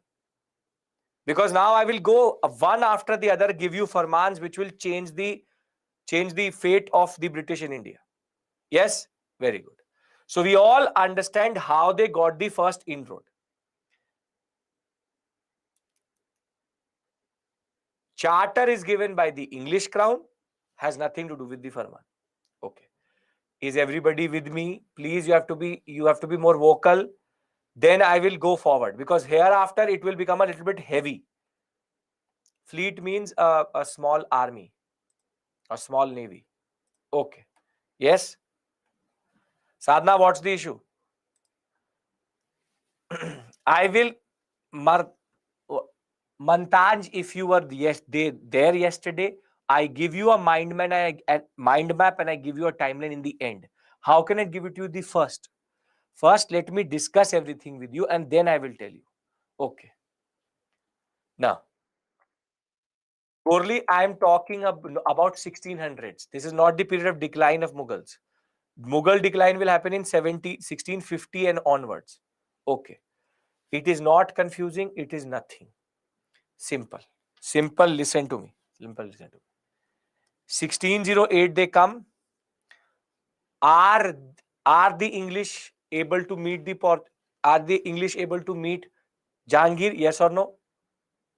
No. Very good. Okay.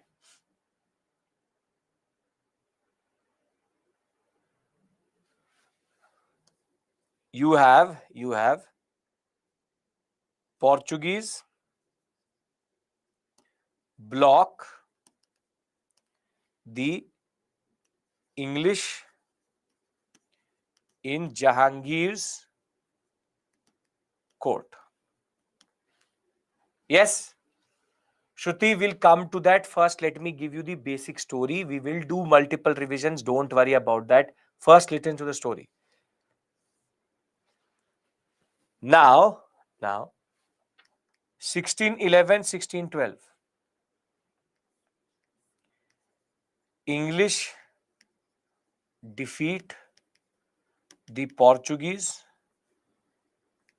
at Bombay and Swali. which is nothing but Surat. And this gives an idea to Jahangir to undercut the Portuguese via the English.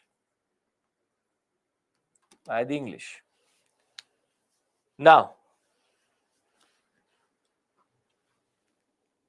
this will lead to the first concession to the British, which is called concession of Farman of 1613 and then Farman of 1615. Till this point, anybody has any issue? Because now I start to talk about what did the Farmans actually say. No issues. Okay. Now, what is a Farman? Listen to me, Vishnu. I've said it 3 times. It's an order. It's an order. Order Farman, straightforward. Okay. Now, this 1613 Farman allowed the British to establish their first factory at Surat. First factory of the Portuguese was where? First factory of the Portuguese was where? Cochin. Okay. First factory of the Dutch?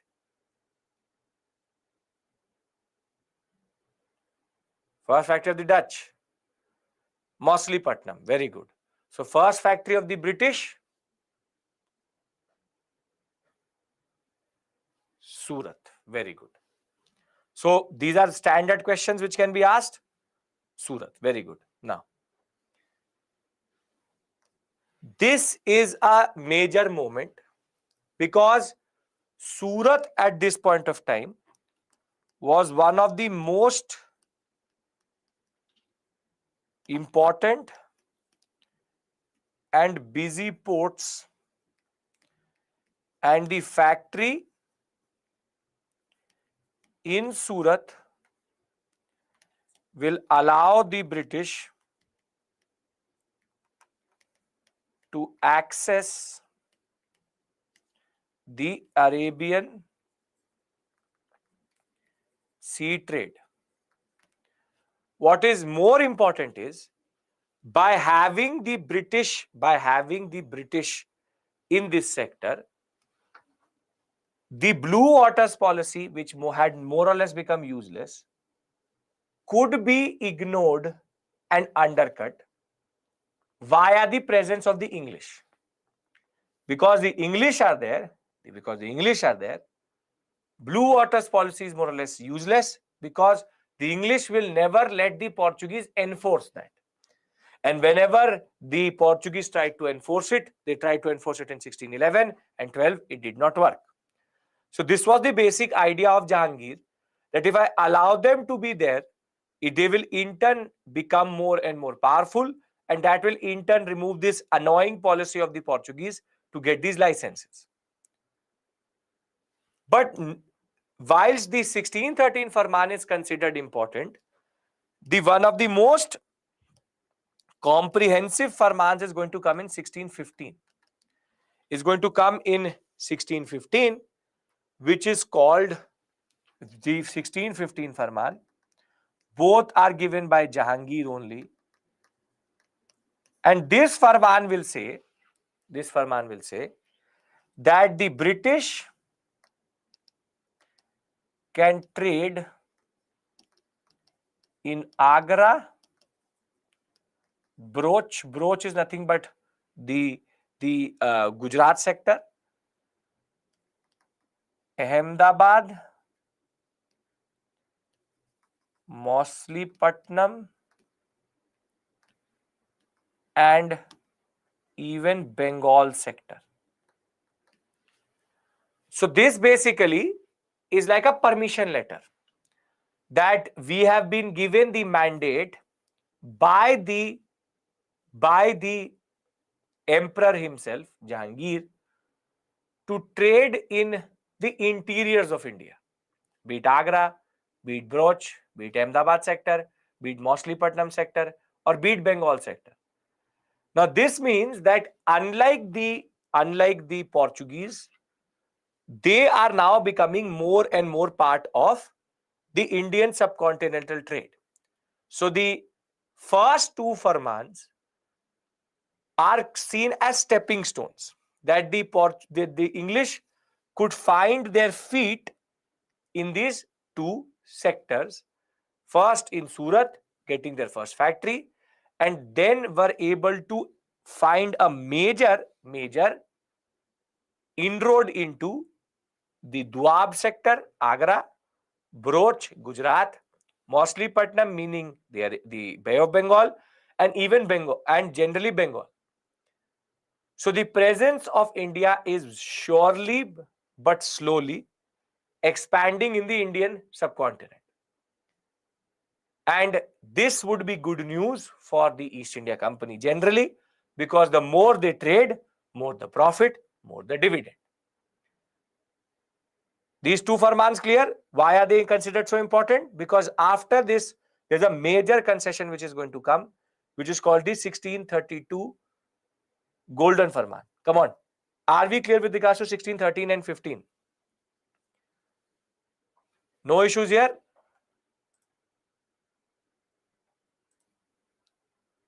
No issues here? Okay. Perfect. Clear? No issues. Perfect. Now,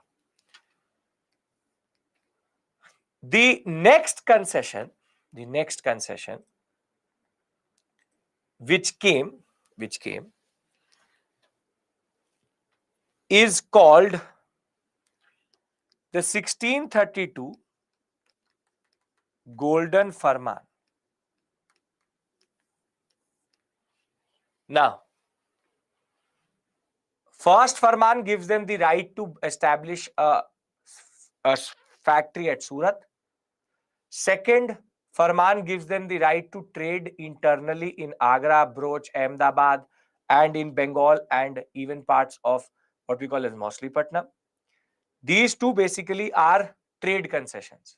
They are basically allowing them to enter into the Indian trade scenario. Now, on our peninsular India, there used to be on the Bay of Bengal side, there used to be a polity which is called Golconda. It's called Golconda. Golconda basically was a Islamic Sultanate or an Islamic state which came out of the Bahmani state, which was a contemporary to the Vijayanagara state. We will discuss this when we will discuss medieval India. But basically, you had Ahmednagar, Golconda, Bijapur. Bijapur gave Goa to the Portuguese. Same way, on the other side, you have Golconda, which is Golconda. Now, the British used to trade on multiple ports of the Golconda state. So now what the British actually do is that they go to the king of Golconda, Sultan of Golconda, and they say to him, see, we trade in Golconda. He said yes. He said, what is the maximum amount of custom duty or tax you have collected from us? Because if you are trading at a port, the local ruler is going to take certain amount of custom duty or taxes from you. So it's like a basic tax which they collect on the trade. So the Golconda ruler says that I have from time to time received close to 500 pagoda. See, pagoda is basically gold coin. It was a currency of the Vijayanagara state. And Golconda ruler says, I have maximum taken 500 pagodas from you. So the British say one thing. Let's do one thing. I will give you 500 pagoda, which is your annual tax from which you get from me. I'll give it right now only. But after giving this amount, you will let me trade freely without taxes throughout the year, and you will not touch my trade. So think of it like I go and eat a sandwich at a shop. I go and eat a sandwich at a shop every day. Every day. So I eat it every day. So I say to the shopkeeper, I eat every day. So let's do one thing. How much money you generate from me? He says you eat 2,000 rupees worth of sandwiches. So I said, okay, I give you 2,000 rupees right now only. But now I can have as much sandwiches as I want, but I'm giving you the money upfront. It's prepaid. Now, if you look at it, it's a dumb move. Why is it a dumb move? If I pay upfront and then I can trade freely?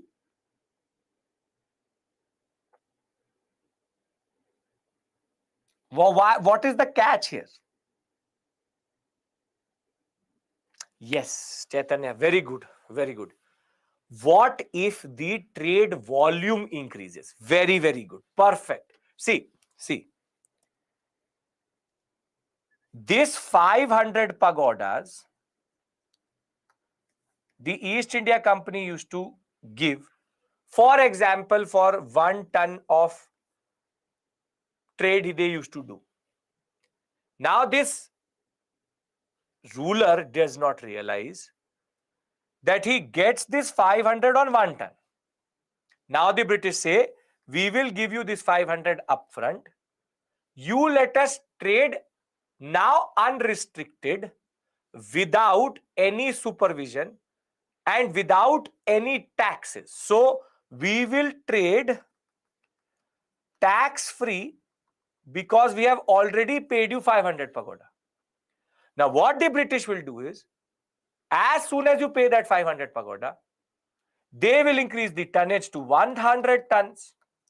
So in 100 tons, they should have paid 5,000 pagodas or 5 lakh pagodas. But now, at the same amount, pagoda means silver gold coin of this area, at the same cost, they have now increased the tonnage multifold.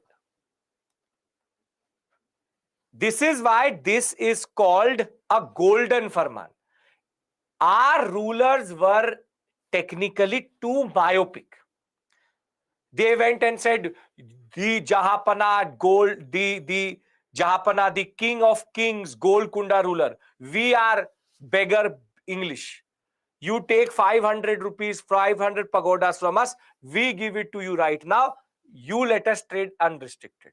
And that useless ruler does not realize that in a way, he does get 500 pagodas at that point of time.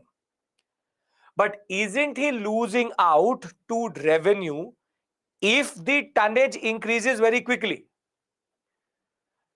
If they realize that the golden farman would never have been given.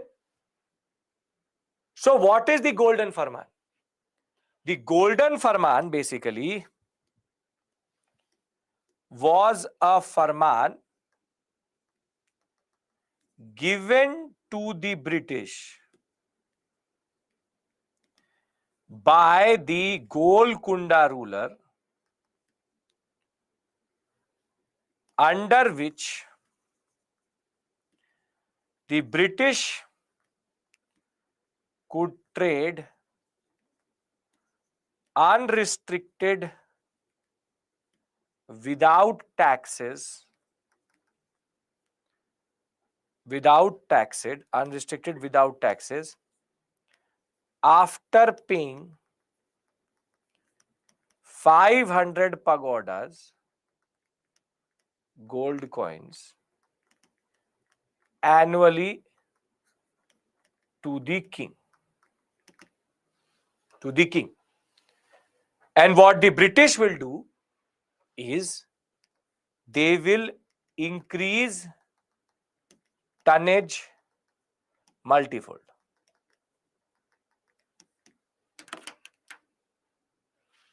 Very simply, you buy an internet pack for 500 rupees, but now you used to only use 1 GB, now you will use 400 GB. So this is called the Golden Farman of 1632. It was literally golden because the fact was that the British misused it very quickly. Wasn't there any rebellion? Because these rulers were so dumb, they never understood they were getting cheated. That is the basic point. The simple point is that they were so myopic in their vision that they did not understand what was actually happening. According to them, take it, I am the ultimate ruler of this world. What can they take? My fate. Take it. You are a beggar, you take this farman. I am a generous ruler. And the British will very systematically use this puppy face that we are the English, we don't know what is happening. Give us some concessions, give us certain form of help. They did not know that they were technically cutting the roots of India, and they will do it. They will not do it here. They will do it multiple places. The fact is that they will act innocent. The concept of puppy faces, they will act innocent. This is called ultimate diplomacy. They act innocent. हमें पता ही नहीं क्या हो रहा. Take 500. Take 500 pakodas. We are very good people. Take 500 pakodas. This is the problem.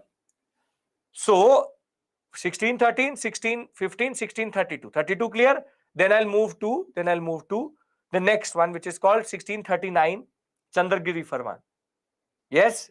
Very good. Is this making sense? I'm trying to give you the basic overview. Then I'll put it on a timeline and give you a mind map. So don't worry about that. Anybody who is thinking, how do I learn this? I will tell you how to learn it. But as of right now, are you able to create this basic picture? How does the British find its feet in the Indian subcontinent? Very simply, it gets concession after concession by acting dumb and innocent. That is the only thing. Okay. Now, the next is called 1639 Chandragiri concession. Under this, what is going to happen is that the British will go to the Tamil Nadu sector, and there was a local ruler of Chandragiri. See, you would have realized one thing. I'm not giving you the names of the rulers because there's already too much to learn. Why give you unnecessary fact? For me, these ruler names are not important. And this is always standard policy for me, that I never give you anything which you don't need. So you don't have to remember these names. So why should I bombard you with them? Already too much to learn. So 1639, there was a local ruler who ruled over Chandragiri, and the British will go and say to the Chandragiri ruler, you mighty Chandragiri ruler, we've never seen a ruler like you. Handsome, more than that, so much wealth. You have so much wealth, and we are trading at Mosleepatnam. But Mosleepatnam, our trading station is small. So can you do one thing? Can you lease out certain area to us? Can you give us certain area to us? We'll pay rent, but we will also build a fort on it. So the Chandragiri ruler thinks, okay, rent is also going to come, and he's also saying I'm handsome, so therefore he's a good man. So let's do one thing, let's give them a concession. It's literally not what happened, but I'm trying to tell you how appeasement works. Very simply, the local ruler of Chandragiri is going to grant, and that area today is actually Chennai, Madras. The Chandragiri concession is actually nothing but Chennai. Chennai was leased out by Chandragiri concession. Local ruler of Chandragiri is going to grant the British a small settlement on the coast, which was called Madras, Chennai. In return for very low rent, and the British will build their first fort in India. Which is that fort? Anybody from Chennai, tell me, what is the fort where the Legislative Council and Assembly seat of Tamil Nadu? Very good, Chaitanya, great. Fort St. George, and they will shift their headquarters in the Bay of Bengal sector from Moslipatnam to Madras. This is the origin of Madras. Madras, Chennai, the ruler only took, it is believed, close to equivalent, today equivalent, 10,000 rupees to give Madras and this fort to the British. So the simple point is, this will allow the British to shift their major headquarters from Moslipatnam, which already had the Dutch and the Portuguese also, and rather shift to a place where they could build a fort and have proper trading station. As it is, you would know, Chennai is a very good natural harbor. Chennai is a generally, though it has a problem that it is quite deep waters, vis-a-vis Moslipatnam, it is a better harbor than Moslipatnam.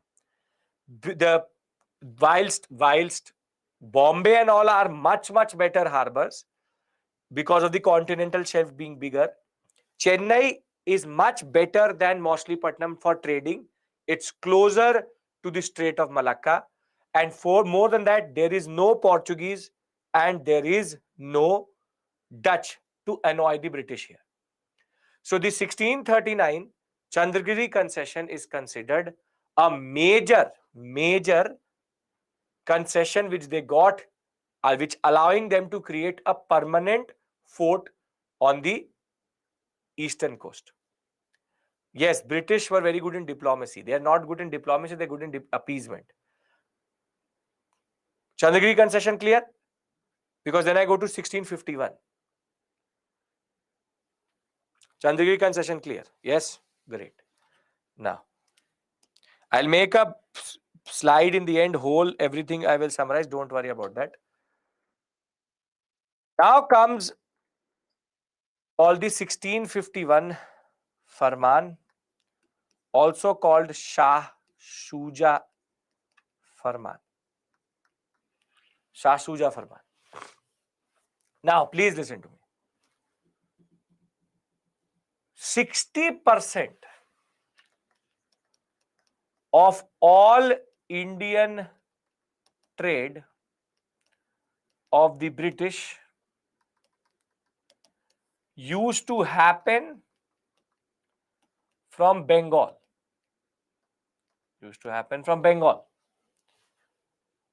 And Fort St. George. Now, The English, what they do is that they approach the governor Shah Shuja, governor of Bengal, and they do the same drama which they did with the Golconda ruler.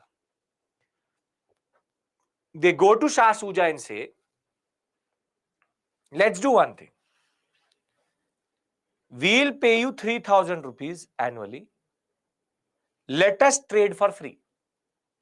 Let us trade for free. Again, Shah Shuja will not understand the mechanics of how they increase tonnage. And he will foolishly, again, allow the British to trade in Bengal duty-free against the payment of 3,000 rupees annually. This farman is considered single-handedly the most important farman which the British were able to obtain. Under the 1651 farman, the British, against the payment of 3,000 rupees or rupiah to the Bengal authorities, could trade tax-free and unrestricted.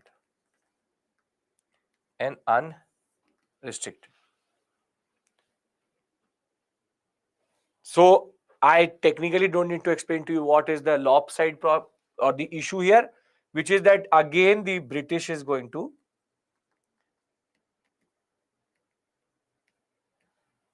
increase tonnage beyond that 3,000 rupees.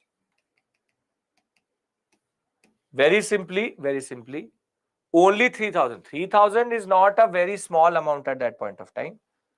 But the point is, if you are paying 3,000 for 10 tons and now you are getting 100 tons, then very simply that 3,000 is nothing for you. That 3,000 is nothing for you. So we are clear with regards to 1651 Sarvan also. How is it important and how is it generally straightforward? A concept of the Golden Farman replicated in Bengal. This is a Bengal-centric Farman. Golden Farman allowed them to trade for 500 rupees annually. This is also annually. For 500 pagodas annually to trade in Golconda tax-free. Here it is 3,000 rupees annually to trade in Bengal tax-free. Are we clear? Yes? Yes. Very good. Now, the next major impetus is going to act tax-free, means that once they've paid this 3,000, nobody can put any tax. Nobody can put any tax over and above what they've paid over 3,000. Very simply, if I paid 3,000 upfront, all my trade happens without giving duty. Now, the next major breakthrough which the British are going to get is because of a marriage. Weren't the rulers aware of the East India Company? They may be aware of the other farmans, but see, understand one thing. When you are a ruler and you are when you are a ruler and you have power, you technically sometimes lose sight. And that is the basic point here. These rulers have very myopic vision,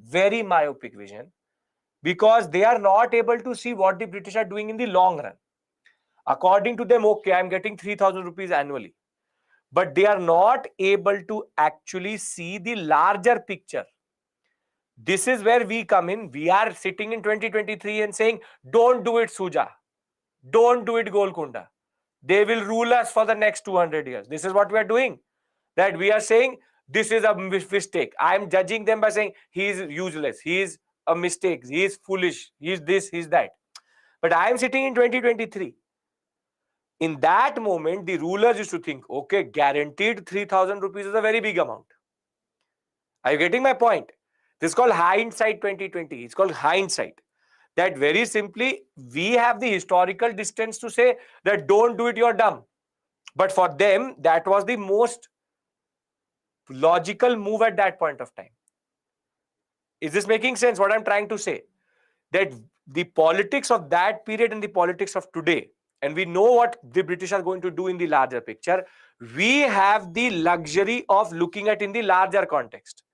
But the rulers can't do that. They can only look at it in a smaller context. We can see it in the larger context of how they will destroy India. Right? Okay. Now, the next concession is going to be because of a marriage, and that is going to be the marriage of a Portuguese princess called Catherine of Braganza with an English king, Charles II. And in the dowry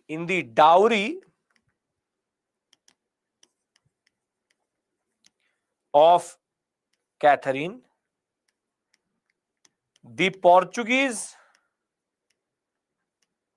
will transfer Bombay to the English. See, now they are big kings, so obviously they will not give money. So they gave Bombay. They said, you want dowry? Take Bombay. Whole Bombay is yours.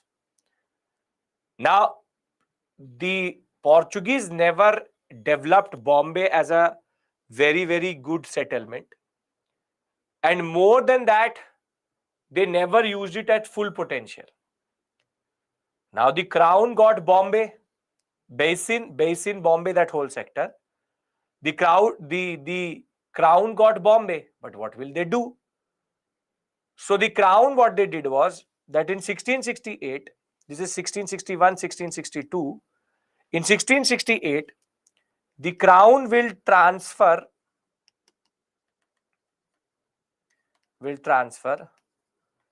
Bombay, whole of Bombay, will transfer Bombay to the East India Company at annual rent of 10 pounds. You give us 10 pounds and you take Bombay. And what is going to happen is, by this, the British will shift their headquarters to Bombay from Surat.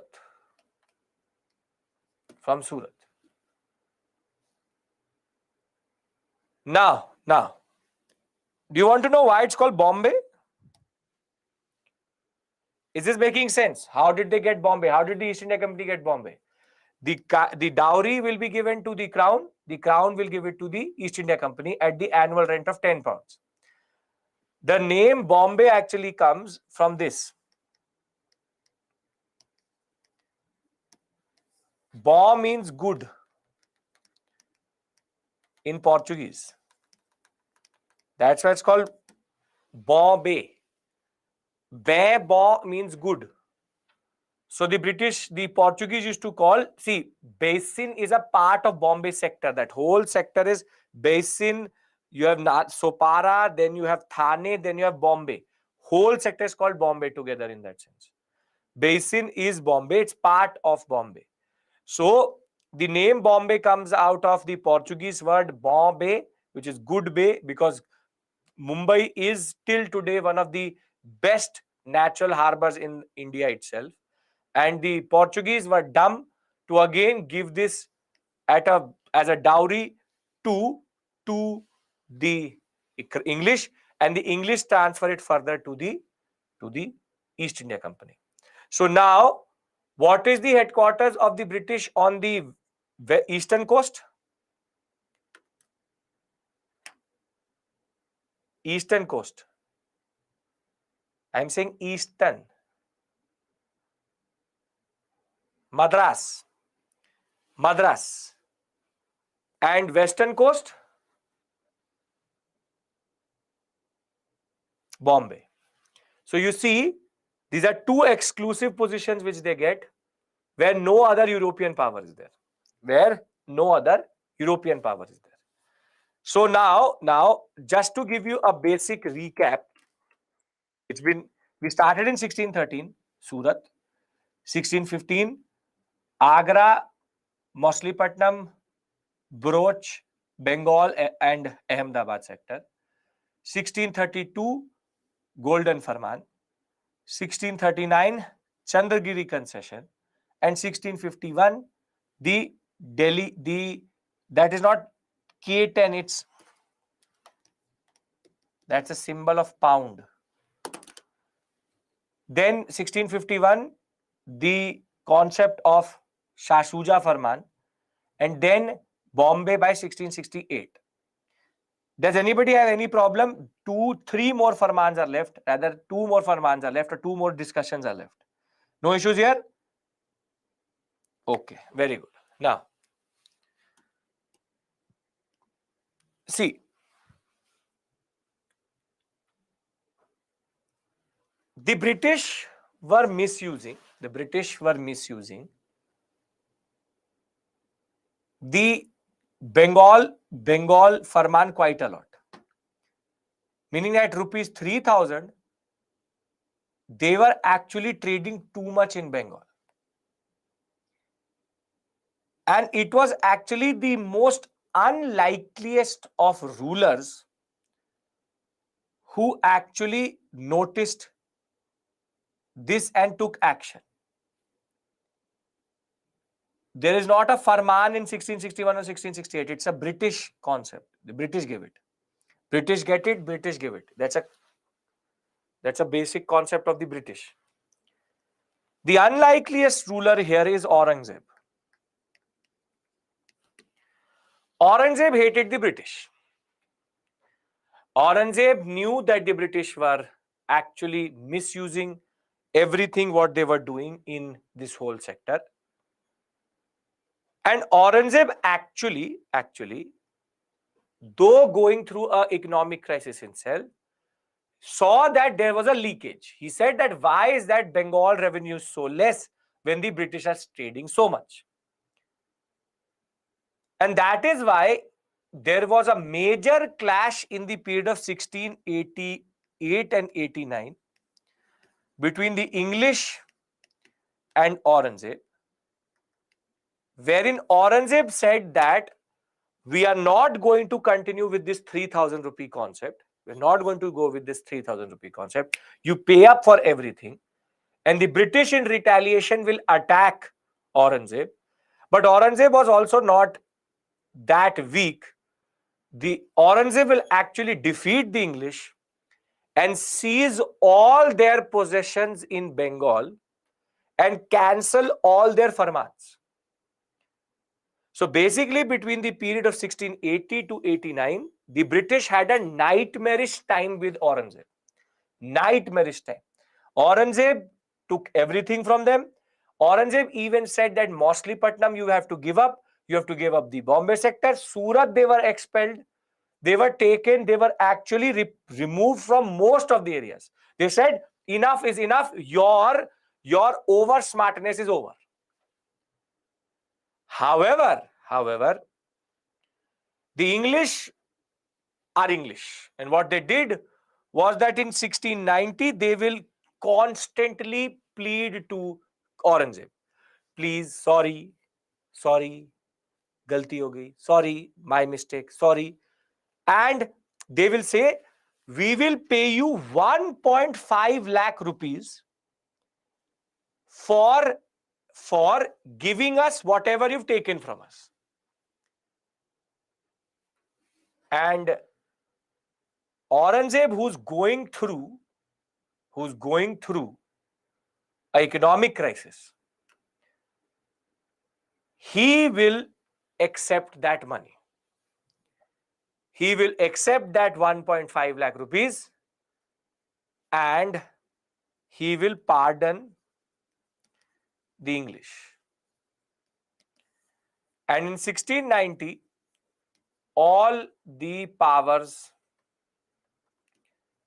will be restored. And it is here that India was lost. It is here that India was lost. We did have a chance to remove the British, but the British somehow got it back via appeasement and money. And the British will now have a very standard strategy, which is to remain under the radar. Don't come in the eyes of Aurangzeb. They will very quietly trade from all these centers once they get pardoned. But as soon as Aurangzeb will die, they will find a major, what we call as opportunity under this, the last discussion, last Farman. It's called the 1717 Farrukhsiyar Farman. And thereafter I'll give you a summary, don't worry, we'll do it. Farrukhsiyar Farman. The Farrukhsiyar Farman is considered the Magna Carta of the British in India.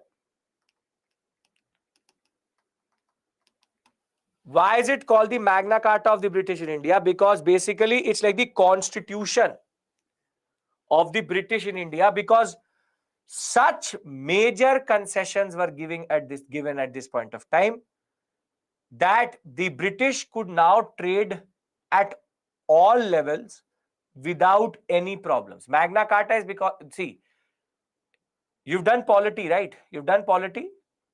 Your polity is done. Yes. So if you've not done polity, the British don't have a written constitution. The British have what is called the Magna Carta. Magna Carta is their basic constitutional tradition.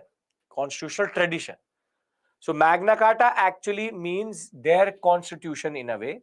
So it's called the Magna Carta of the British in India. Magna Carta of the British in India. Very simply, it creates a new mandate for the British in India generally. So can we look at the provisions of this and then summarize everything?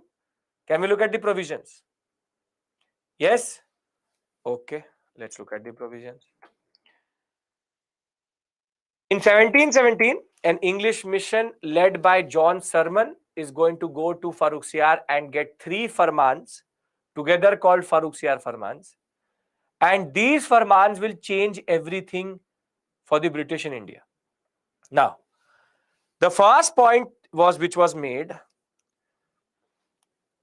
was that in Bengal, the company import-export were exempted from additional custom duties for the payment of 3,000 rupees as settled earlier. So this was just a reiteration.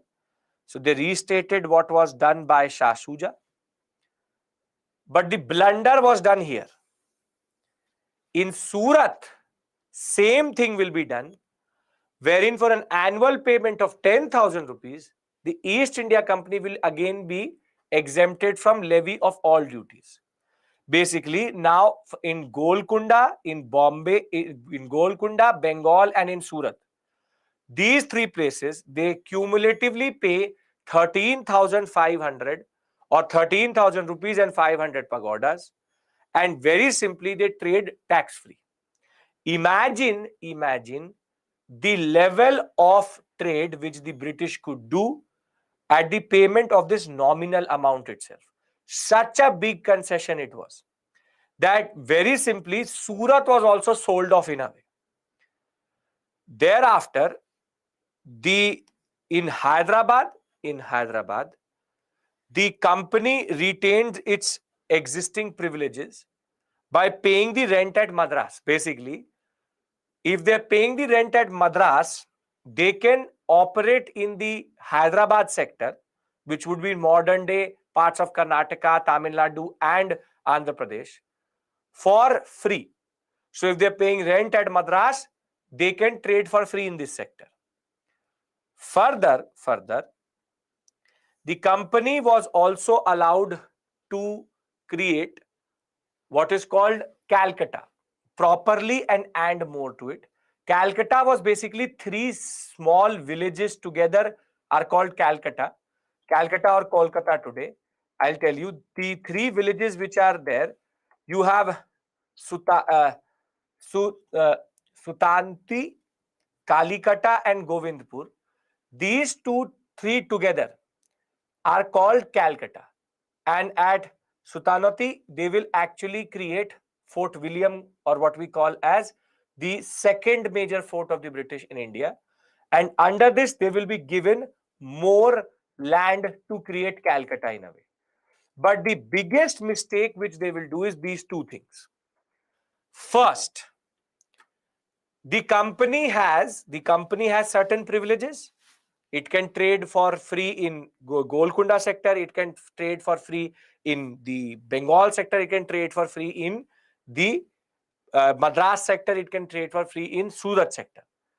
Now, what the Farman says is that they can transfer this to anybody via a dastak. Meaning, if I have this privilege, the East India Company can give it to you or me vis-a-vis a dastak. Basically, they made this concession transferable, which made company very, very attractive as a political ally.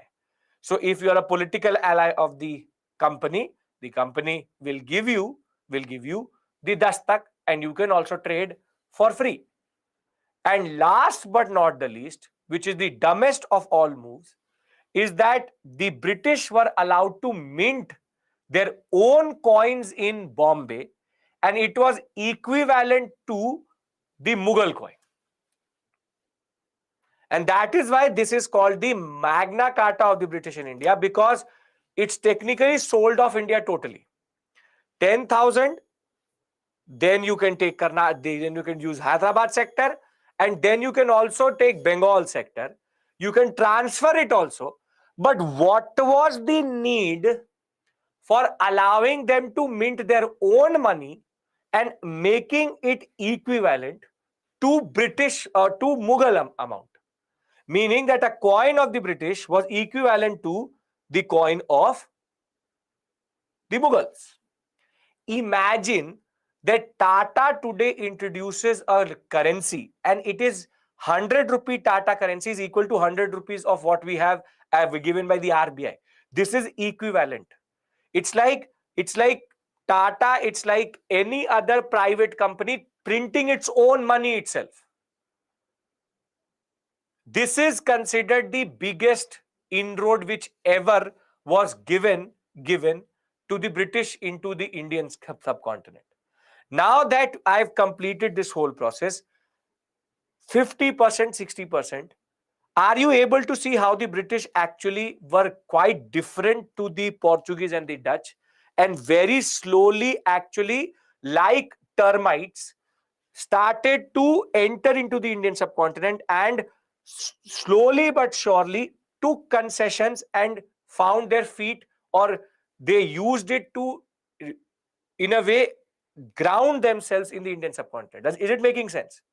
Because then I'll give you a summary, and then I'll give you one more important thing. I'll give you a question, a mains type question, and then you will realize what is the purpose of this discussion. Can I give you the question, and then I can summarize everything what we've done till this point? Yes? Okay. Perfect. Great. So see, whatever we've done, I'm just repeating it out of the PPT so that there is further reinforcement. This is my second revision. Then I will do third revision via what we call as timeline. Okay. We did this slide. Now you see, the English position was improved by the Golden Farman issued to them by Sultan of Golconda in 1632 On payment of 500 pagodas a year, they could freely trade at ports of Golconda. In 1639, Francis Day, an officer, obtained the site of Chennai from the ruler of Chandragiri. The Moshlipatnam council member, a merchant called Francis Day, received from the ruler of Chandragiri the permission to build a fortified factory at Madras, which were later created as Fort St. George. And in 1640, the English will shift their headquarters away from Moshlipatnam to Madras itself. Then Bombay will be gifted to King Charles II from the Portuguese for marrying their daughter Catherine of Braganza in 1662-61, and the East India Company will receive the Bombay settlement from the Crown at an annual payment of £10 only in 1668, and Bombay will then become the headquarters of the western coast, removing it from Surat. Then we know that in 1698, 3 villages will be granted by the Nawabs of Bengal to a person called John Chadnock, nothing but an English, and he will create what is called Calcutta and then create the second fort of the British in India, which is called Fort William. Thereafter, the Mughal and British relationship is going to more or less break down. We already know that in 1613 and 15, Jahangir was the one who gave them the concession. First concession was to make their first factory at Surat, 1613. And in 1615, a very celebrated Englishman, Thomas Roe, is going to get permission from Jahangir to trade in Agra, Ahmedabad, Broach and Moshlipatnam sector.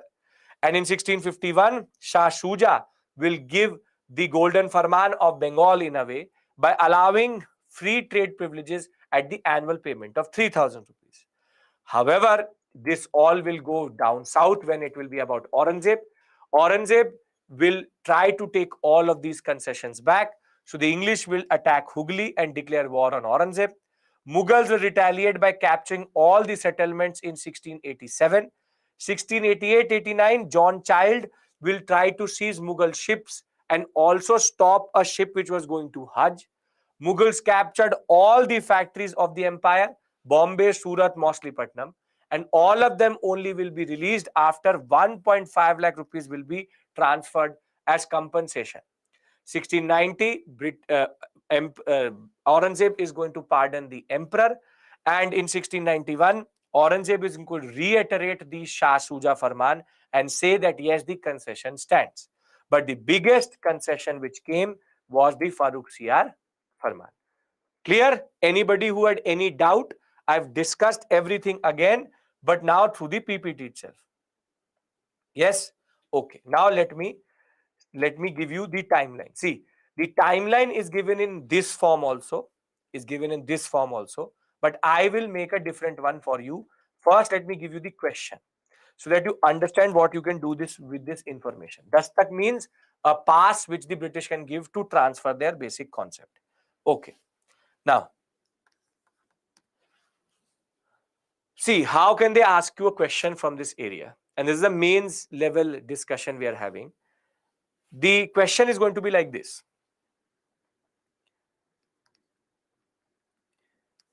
The establishment of British in India was based on a series of concessions and farmans. Comment.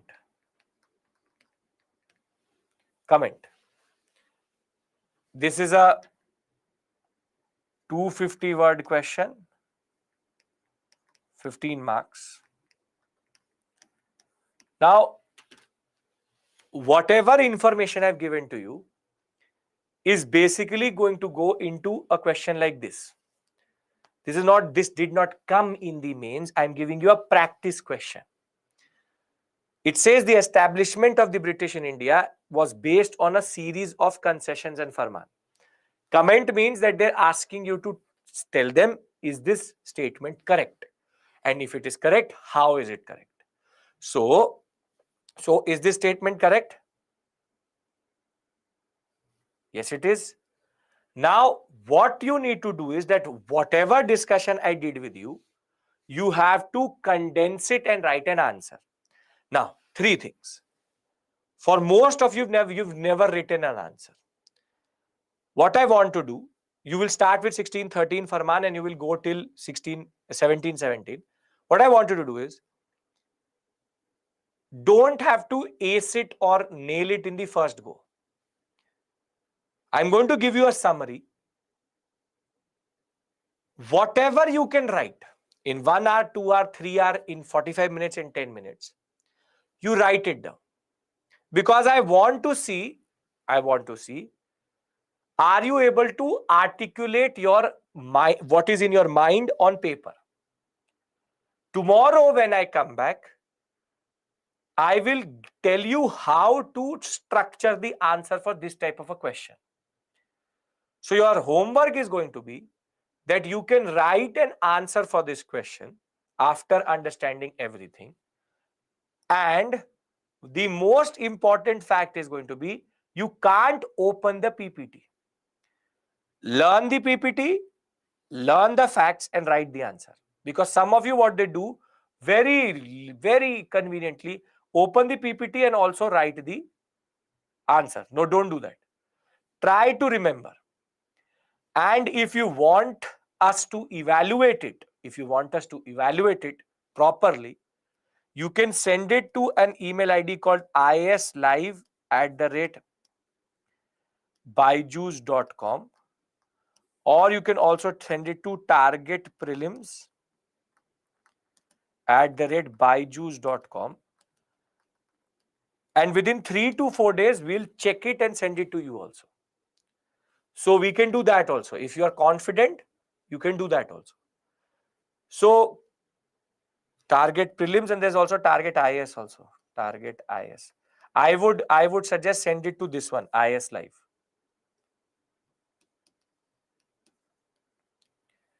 You send it to IS Live. Multiple will become too much for you. Target IS, you just send it on this. That's it. IS Live, forget the other ones. Now, if you understand the question, can I give you the summary and we can end for today? Yes? Okay. Now, this is the summary of what we've done today. We finished the Portuguese. We understood the Dutch, but I think you now understand vis-a-vis the English, how the Dutch and the Portuguese stories is nothing. Very small stories and actually don't really matter. This is where what it really matters. You send it to our target IS, no issues at all. You send it to target IS, Geo, whatever you said, no issues at all. Now,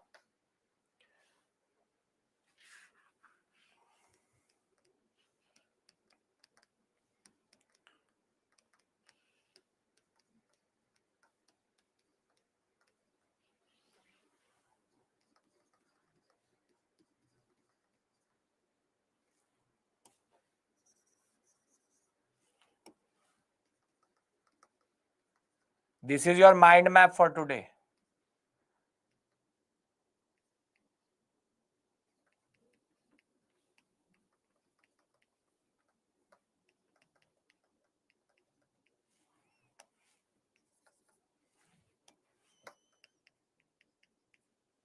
Okay. You want to add 1661, but technically 1661 is not direct. 1668 is related to East India Company. Okay. Now, English tried to influence Jahangir for first time. Portuguese block it. These two together are called Jahangir Farmans. This will give them first factory at Surat, trade permission in Agra, Ahmedabad, Mauslipatnam, Broch, Bengal. Thereafter, this one is called Golden Farman, under which Golconda ruler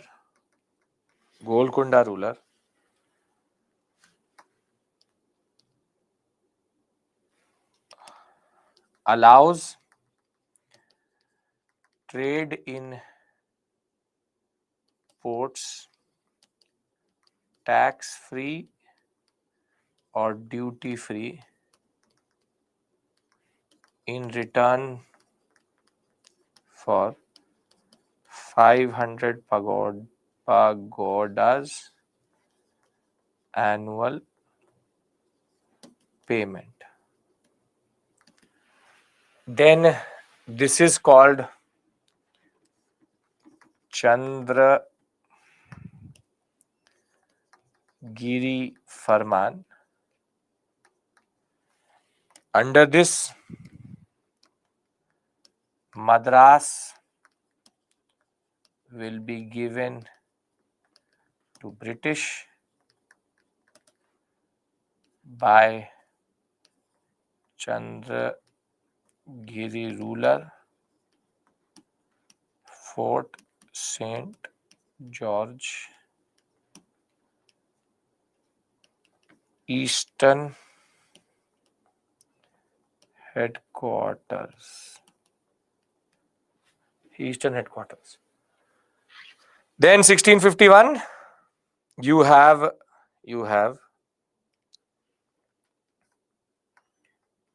Shah Shuja Farman, trade in Bengal duty free in return for 3,000 rupees annually.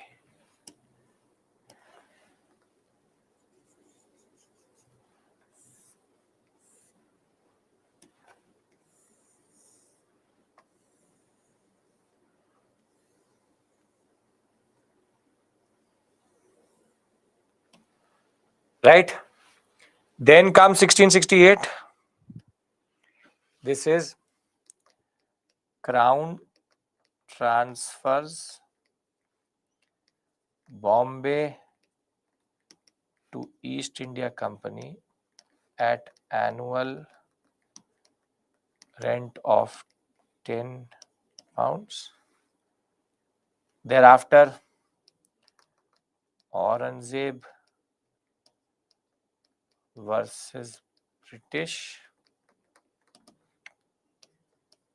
seizes all possessions and cancels all concessions. Aurangzeb pardons and reinstates the concessions, and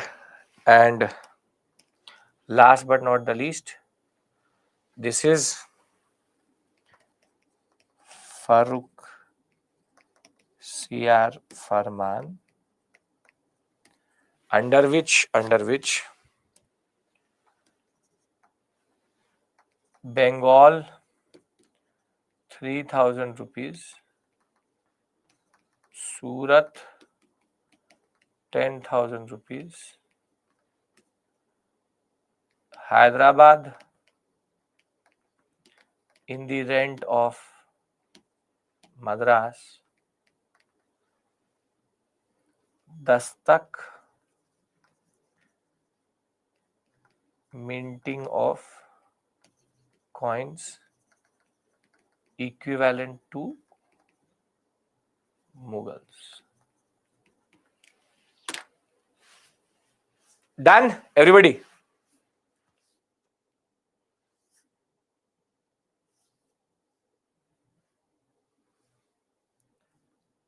So basically, this is how the British found their feet in the Indian subcontinent.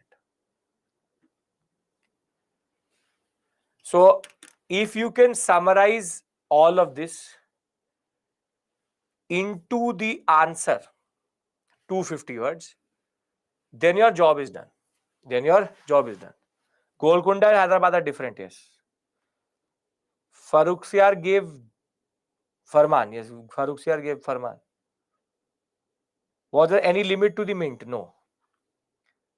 Hyderabad in the right of Madras means you can trade for free. All of this is trading for free. Trade free.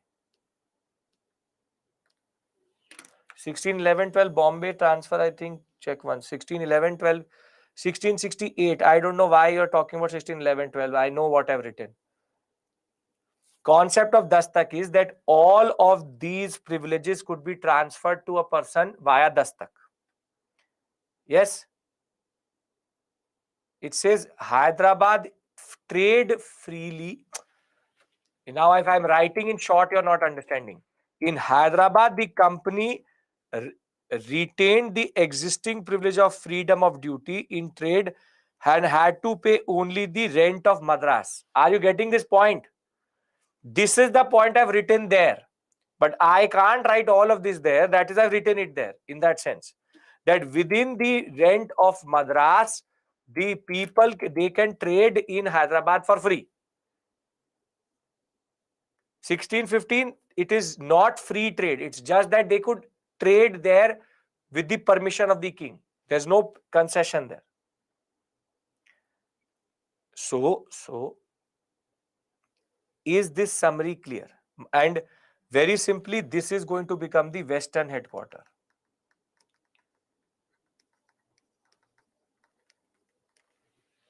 Yes? Okay. Now, 1717 is here, Farrukhsiyar Farman. Now, please understand, this whole summary is written in this way also. East India Company formed 1609, 1611, 1613, 1615, 1618, 1632. You have 1632, then 39, 51. What happened in 1667, 1717? I've given it to you in this form also. So don't worry, you can also revise through this. But this makes more sense because you can revise with me.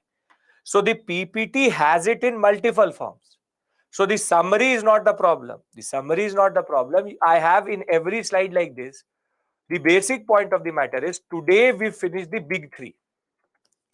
Portuguese is done. The Dutch are done. The English are done. I can presume that you are in a position to understand. 1661, they get it from Portugal. 1668, it is transferred to the East India Company. So for me, it's 1668, not 1661, 2 rather. So Portuguese presence, Dutch presence, English presence. Why were the English more hungry? That question has been answered. Why did the Dutch not concentrate on India? Because of the fact that they were in Indonesia. The Portuguese had a flawed concept itself. Further, Dutch, English, Portuguese, very simply, were three different entities. These two governmental, this is a private body. Is this clear? There was a permanent factory at Surat, yes. Now, very simply, tomorrow when we come, we will do two very important things. First, we will do Danes and French. Maximum half an hour discussion. Thereafter, this second module is over. But please remember, tomorrow we start a very important module called Expansion of British Raj, which is we'll start with successor states. We'll go to the concept of rebel states. And then we will go into conquest of Carnatic sector, Bengal, Maratha, Sikh, and Mysore. So The next two classes, which is Thursday and Friday, is going to be about, by Friday, the British will have won over the Marathas, Mysore, the Sikh, and the Bengal sector. We'll talk about Plassey, we'll talk about Buxar, and that is now what is left. More or less, advent of European is done. Done? So I hope you can simply create a basic picture in your mind. Basic picture is there. You can write the answer today, tomorrow, whenever you like it. So basic picture is there in your mind, and that is my only request is revise once. It will come to you very quickly. It is fresh. It is going to come to you very quickly. You don't need to go to any book right now. Just concentrate on the PPTs. 1615 was not about Nirbhay factories. It was about trade, allowing them to trade in these areas. Right? Okay. With this, if you don't have a question, thank you so much. I'll see you tomorrow. Same time. Have a very productive day. Revise this and come. We'll talk about Danes and French and then enter a separate issue altogether. If they give Dastak to anybody, they also get free trade. Yes. Dutch still in Mauchlypatnam. Yes, they were. Later, they'll sell it off. We'll talk about the Dutch and the English also together. Don't worry. Danes were not interested. They were more Catholic, and they will go. Magna Carta is different. Magna Carta is the constitution of Britain. Carta system is the Portuguese system itself. How many people can get Dastak? As much as you want. What is the confusion? 1615. The 1615, they will be allowed to trade. They can go and trade with the permission. Factories are not allowed to be set up. In conclusion, we have to criticize British or our rulers. Obviously, the British. I'll tell you how to approach that. Sir, were the multiple headquarters at India same time? Yes, there were multiple English headquarters, Bombay and Madras.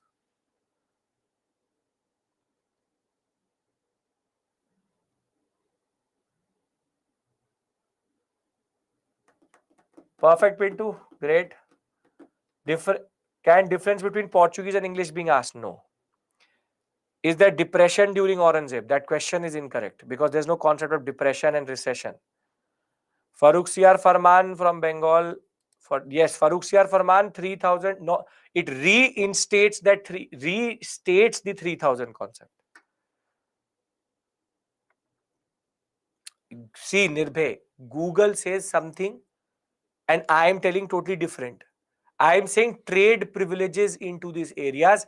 Factories will be set up later. If the Google wants to say it is that 1615, I leave you to decide who you need to trust. 60% of trades were taken for Bengal and only 3000. But Surat is a much bigger port, much bigger port.